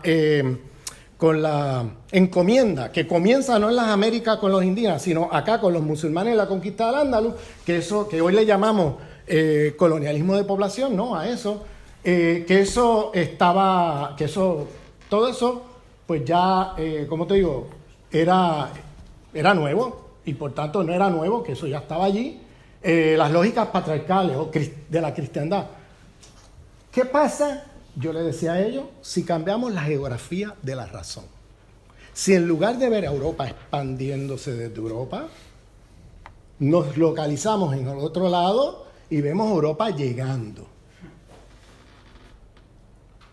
¿qué pasa? Pues se te aparece un paquete de relaciones de poder que, mirado desde Europa expandiéndose, se te invisibilizan. Porque como ahí hay lógicas de dominación que ya estaban aquí, no las ves como nuevas y asumes que lo único nuevo es la lógica de acumulación y es un modo de producción, como tú dices, y de ahí derivamos lo demás. No. Estamos hablando de una materialidad de la dominación que pasa por una multiplicidad de jerarquías de dominación. Por tanto, lo que llega desde el punto de vista de Europa llegando, es un paquete de relaciones de poder al mismo tiempo. Cuando llegan con la cruz, llegan con las armas y las espadas, llegan con un sistema civilizatorio de los bárbaros y los civilizados, llegan con un montón de paquetes de cosas y llegan esclavizando y llegan imponiendo la cristiandad y llegan... O sea, hay un paquete de relaciones de poder con unas formas de patriarcado particulares, con una forma que van imponiéndola donde quiera que se meten. Y eso, para una mujer indígena de las Américas, es nuevo. Eso no es viejo, eso es completamente nuevo, porque eso no existía allí. Nada de eso existía allí. Y si eso es así, entonces la economía política del sistema mundo hay que descolonizarla de su sesgo eurocéntrico, que sigue viendo el problema como un problema económico, de un modo de producción. Y no está viendo que cuando cambia la geografía de la razón, hay un paquete de relaciones de poder y de lo que estamos hablando, un sistema civilizatorio.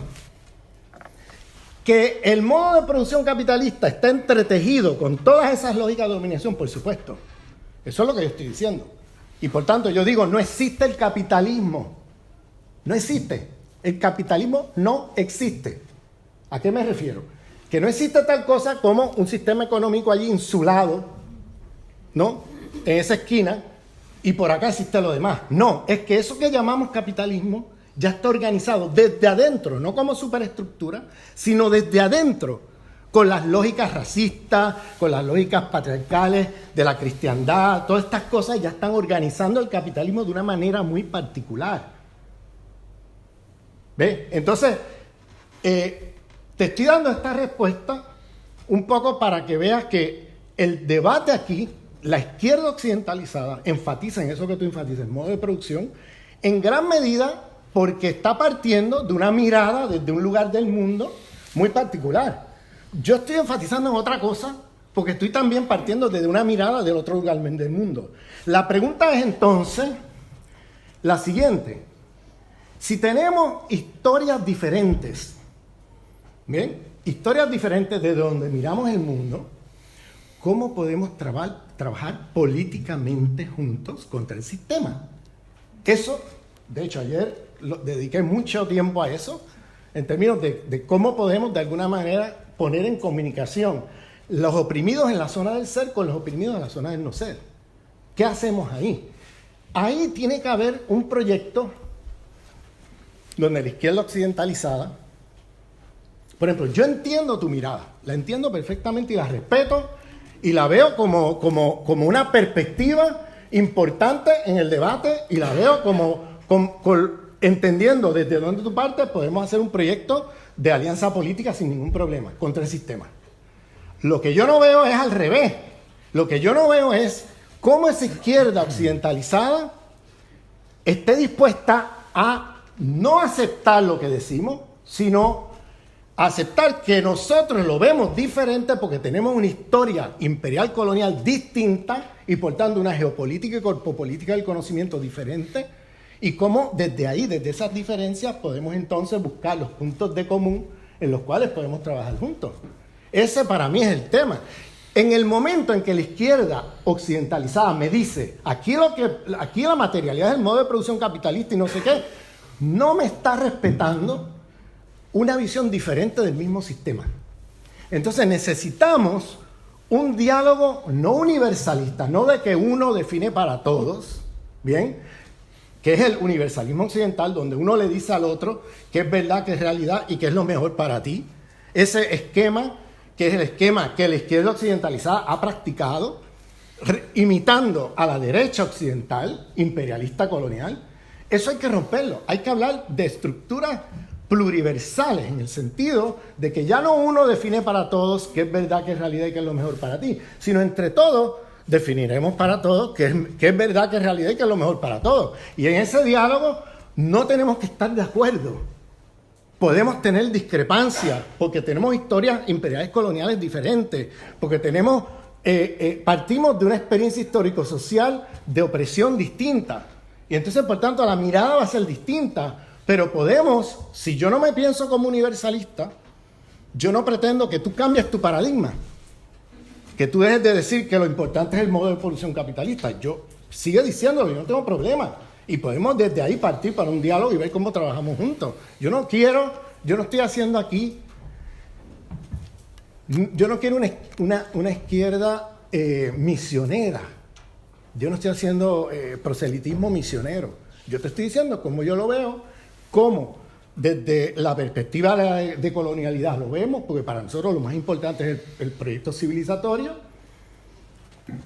El proyecto económico es una economía dentro de una civilización, así como lo vemos. Ahora, yo no pretendo que tú estés de acuerdo conmigo. Y eso no debe impedir que podamos trabajar políticamente juntos. En otras palabras, yo no pretendo que la visión que nosotros desarrollamos desde nuestra experiencia histórico-social sea la visión que ustedes necesariamente compartan.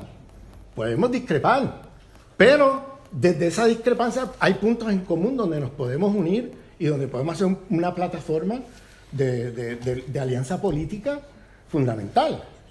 Ahora, en mi experiencia, en las prácticas de la Europa decolonial, en mi experiencia, la dificultad más grande que tenemos para poder hacer esas alianzas políticas está en esa izquierda occidentalizada de los centros metropolitanos. Por ejemplo, la izquierda españolista castellana. Es casi imposible hablar de nada con ellos. Pues para ellos es clase, clase, clase y lo demás se lo cargan, ¿vale?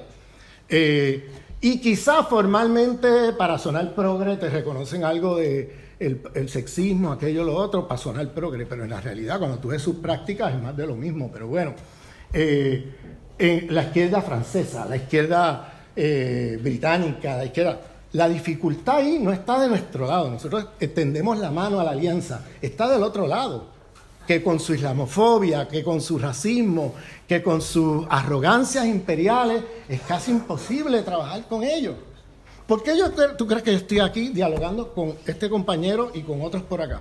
Porque desde las naciones sin Estado hay una sensibilidad y unas posibilidades de diálogo y conversación que no existe en esa izquierda imperialista colonialista. No existe.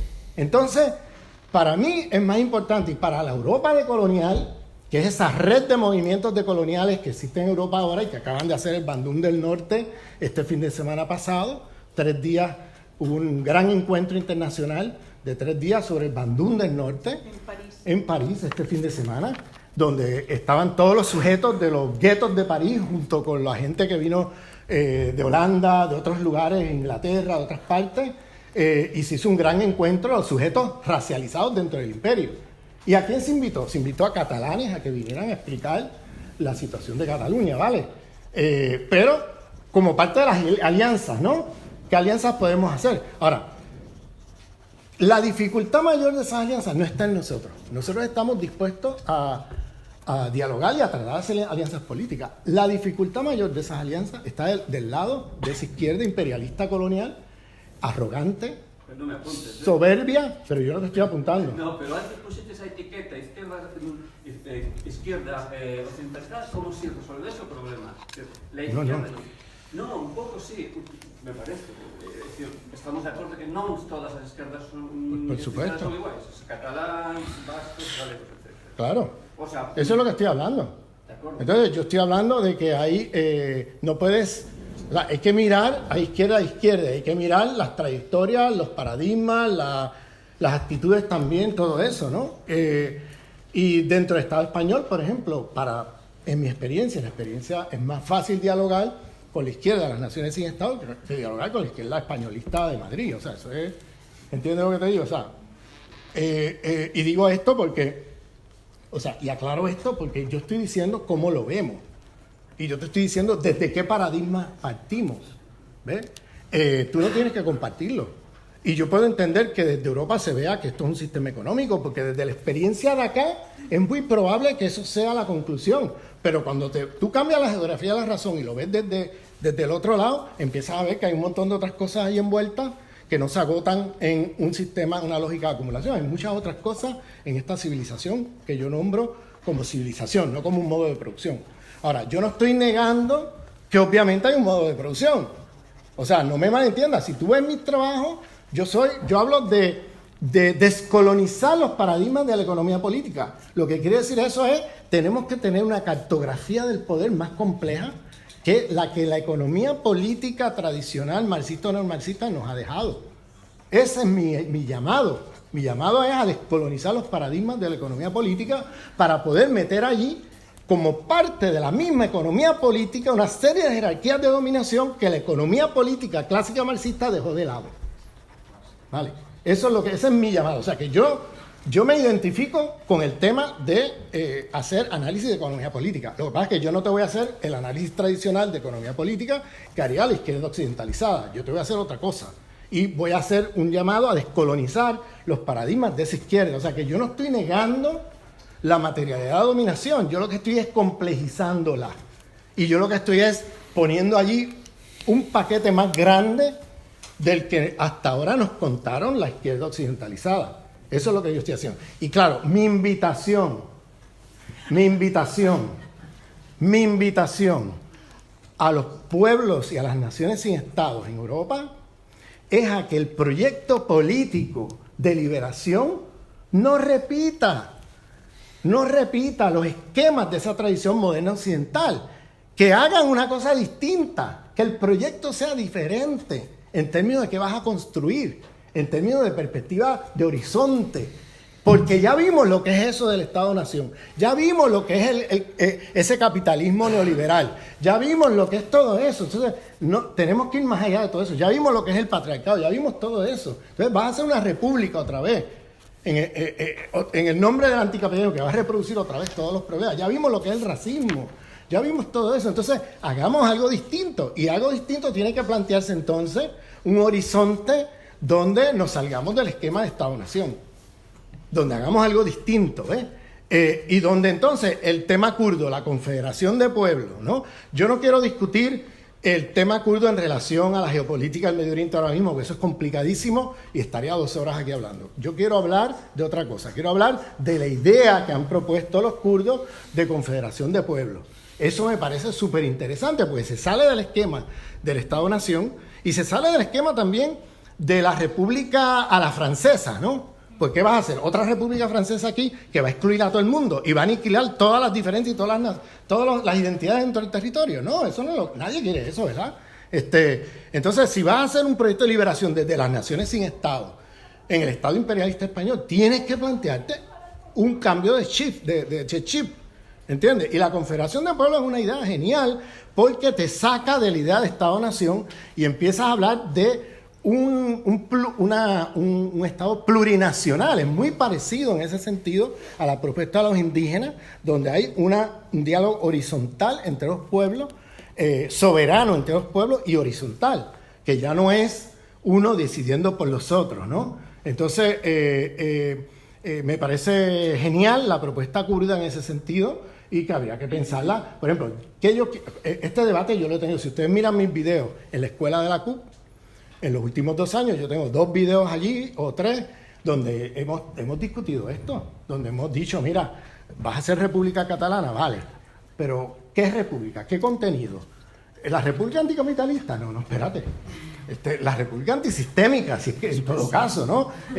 Y claro, nos metemos en una serie y hay que empujar la cosa de otra manera, porque si no, vuelves a repetir lo mismo que te oprimió a ti como nación oprimida, ¿me entiendes? Ese es el espíritu de mi planteamiento, no es tirar a la basura las aportaciones de la economía política, es complejizar la economía política para que de cara al siglo XXI tener un proyecto de transformación más adecuado a lo que ha sido el socialismo del siglo XX. O vamos a repetir el esquema del socialismo del siglo XX, o vamos a repetir la misma premisa que desde un modo de producción nace todo lo demás. No, o sea, no. Bueno. O modelo kurdo eu comparto que é especialmente interesante, moi ilusionante o que están intentando ensayar e que dé lugar, digamos, a un modelo que, unha vez ensayado, abra posibilidades para outras nacións en Estado, etc.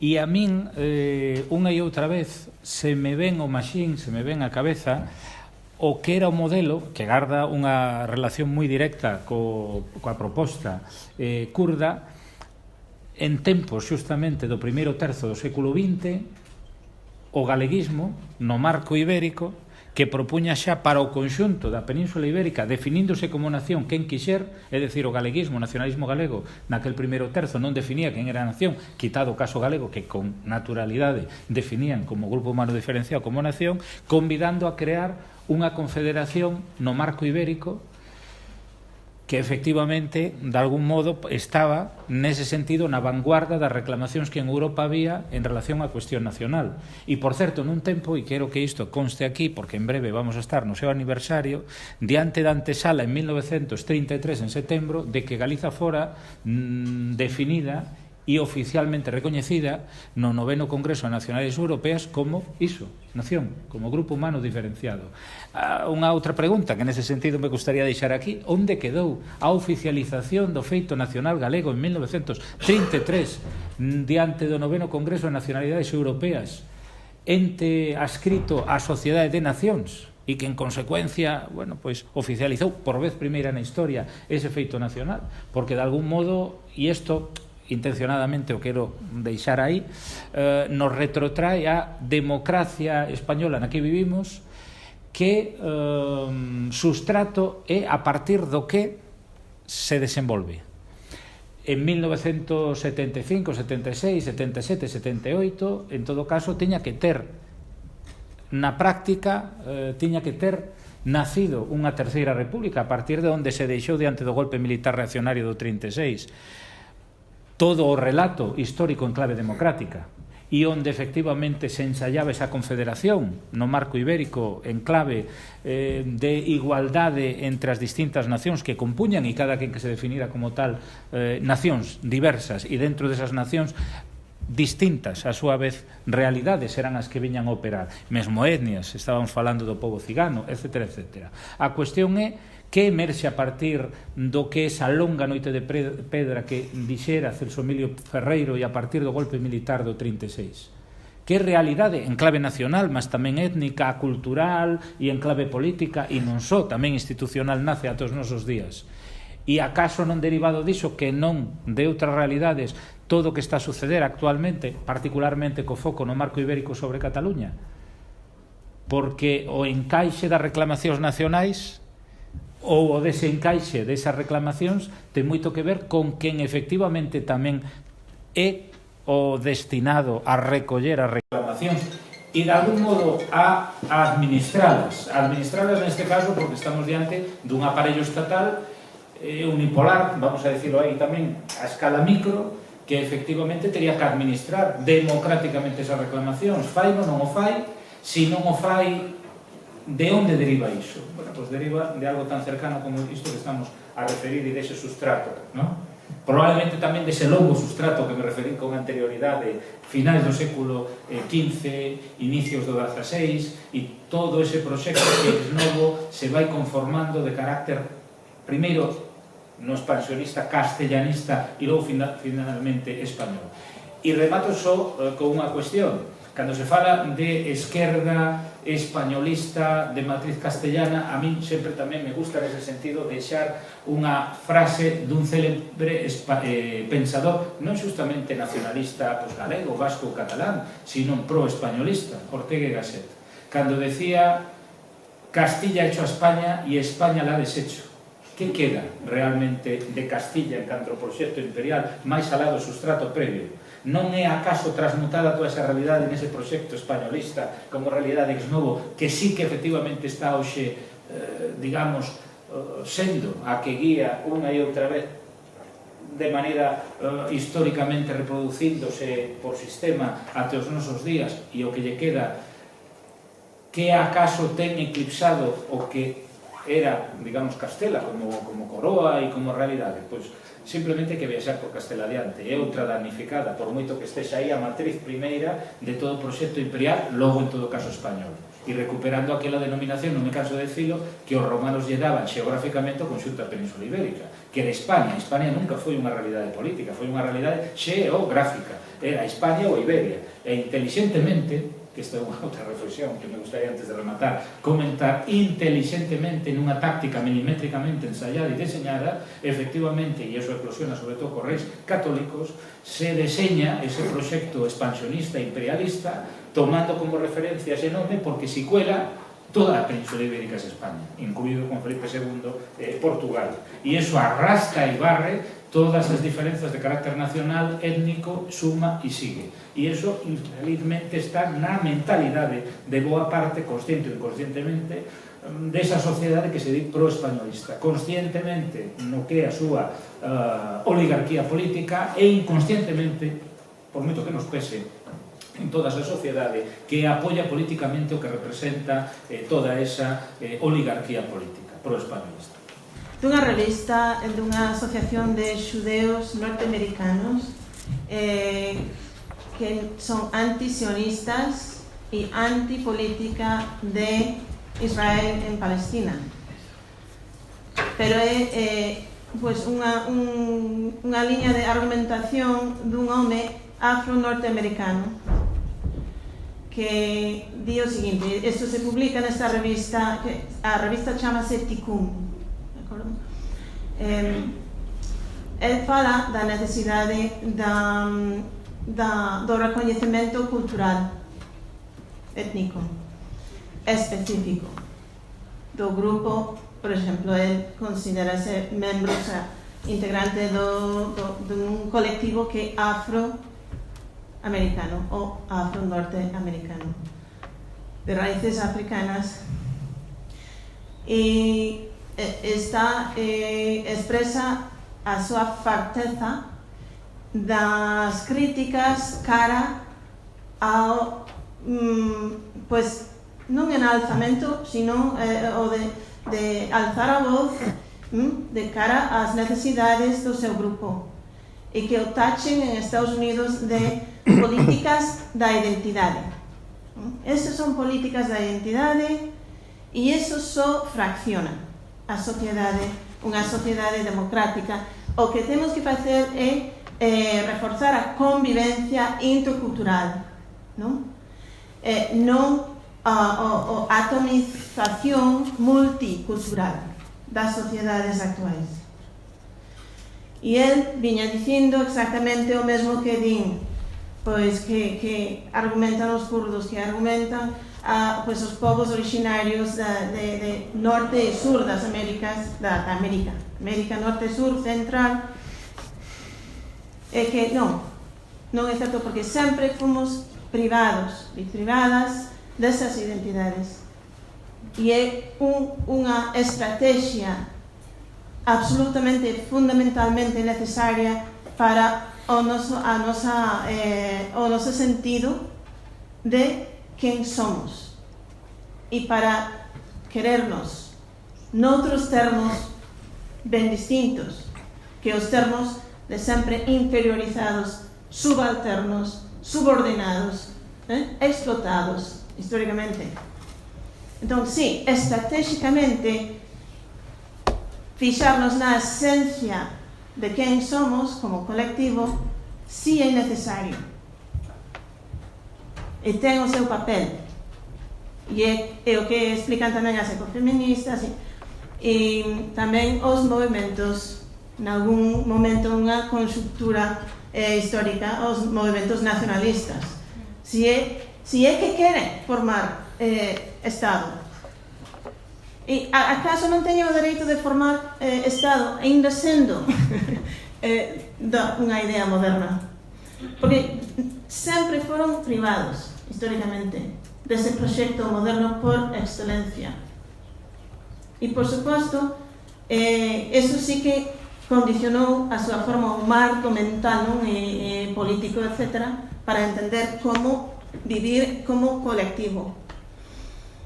E nada, que quería que opinades sobre as políticas da identidade frente a interculturalidade, a diversidade, e vivir así en mundo. Incluso hai xente que di que non debería haber pasaportes, que somos todas e todos cidadáns do mundo, non?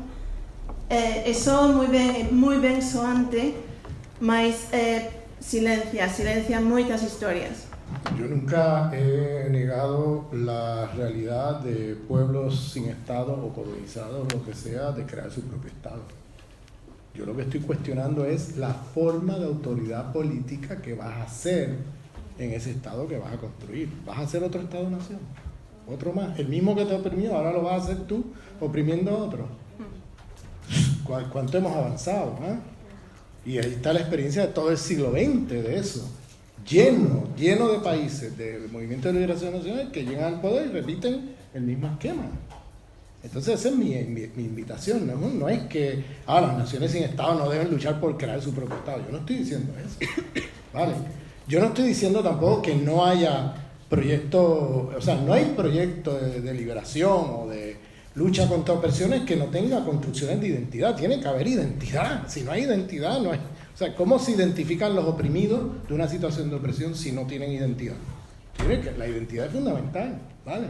Al mismo tiempo que sabemos los límites de la identidad, porque sabemos que las identidades tienen también, como te digo, hay una heterogeneidad dentro de esas identidades y lo sabemos, pero tiene que haber un esencialismo estratégico ahí que te permita movilizarte políticamente, porque si vas a deconstruir las identidades ad nauseam, ¿quién se moviliza contra qué? ¿Me entiendes? Entonces estamos en una especie de posmodernismo absurdo, ¿no? Entonces, o sea, que yo nunca he dicho que no haya identidad, nunca he dicho que no se cree un Estado, nunca he hablado de esa manera, siempre he dicho que tenemos que construir, pero las identidades, por ejemplo, vamos a discutir el tema, vamos a imaginarnos una futura república en el Estado, aquí en Galicia, por ejemplo. Esa futura república, ¿cómo vas a construir la identidad? ¿Va a ser otra vez una identidad definida desde la noción de una nación, una lengua, una identidad, etcétera? ¿O vas a reconocer las diversas lenguas de diversos pueblos que coexisten aquí?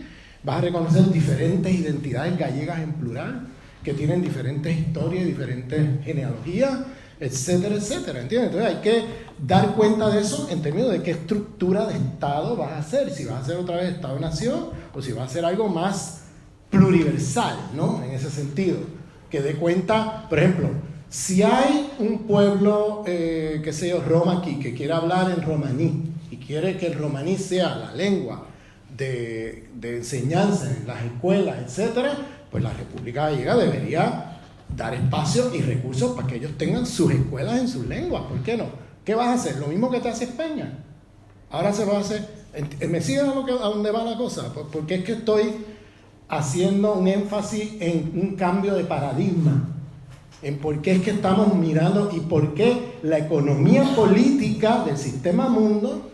Yo parto de ahí, porque de ahí es que hay que partir para ver la cartografía del poder, que es mucho más grande y amplia de la que nos ha dibujado la izquierda occidentalizada.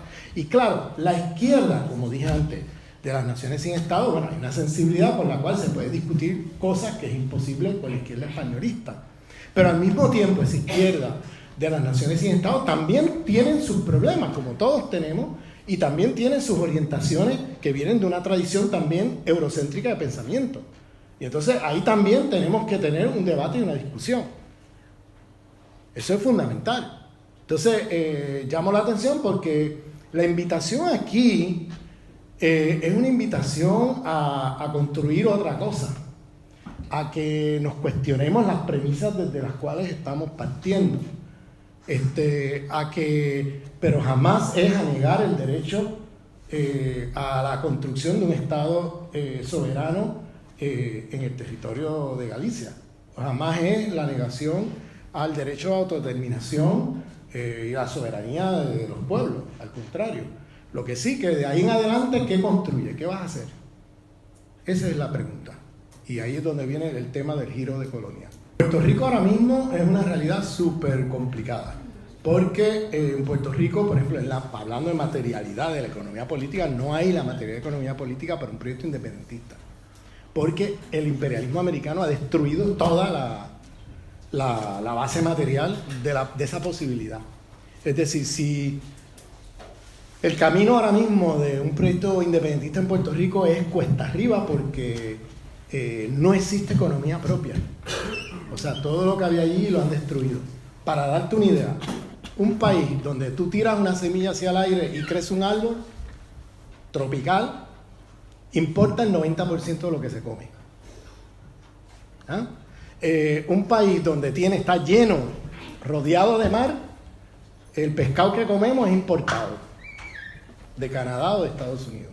O sea, eso para darte una idea. Un país donde la industria es, vamos a poner así, una tuerca de muchas otras tuercas enchufadas a las industrias americanas. Entonces, si tú la nacionalizas, te la pones de sombrero, porque no tiene, o sea, está encajada en todo un proceso serial de producción, ¿me entiendes lo que te digo?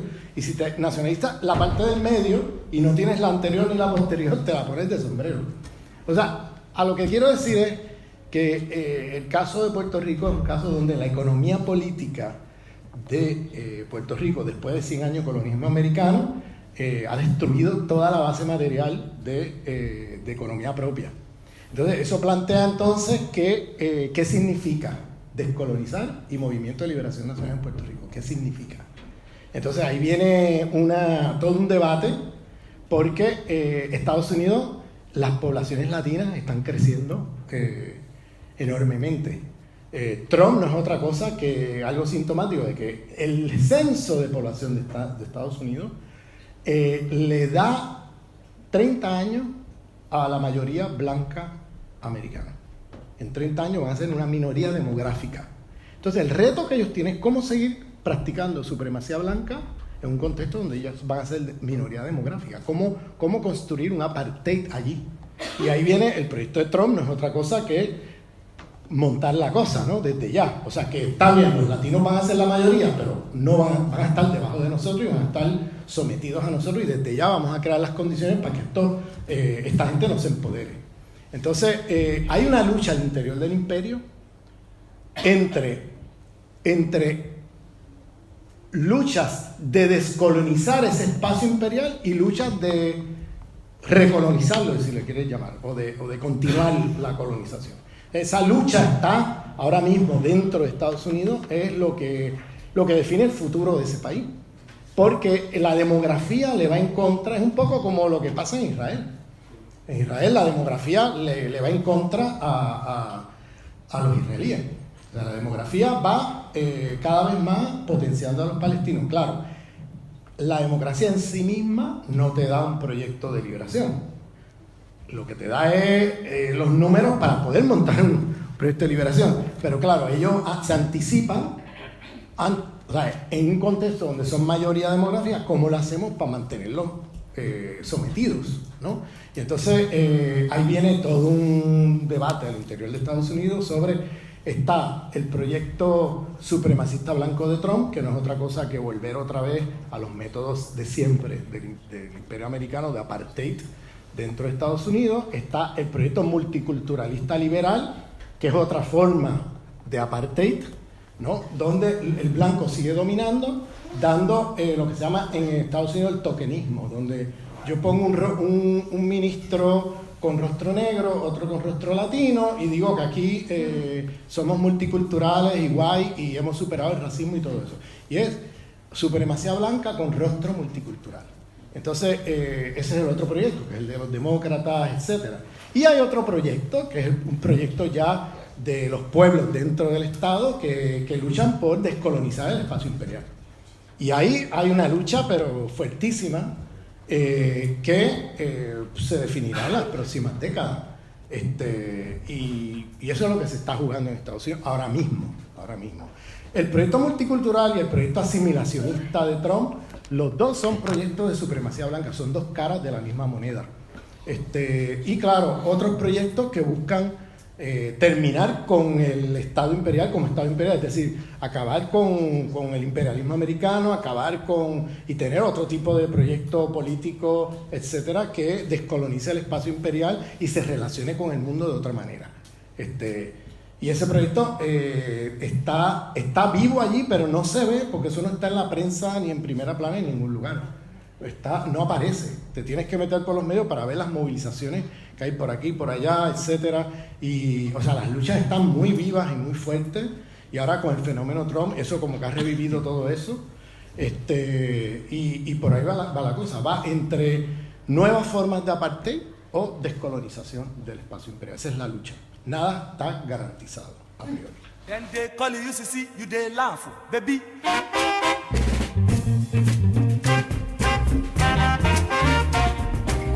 Then they call you, see, you the shaky waist, yo.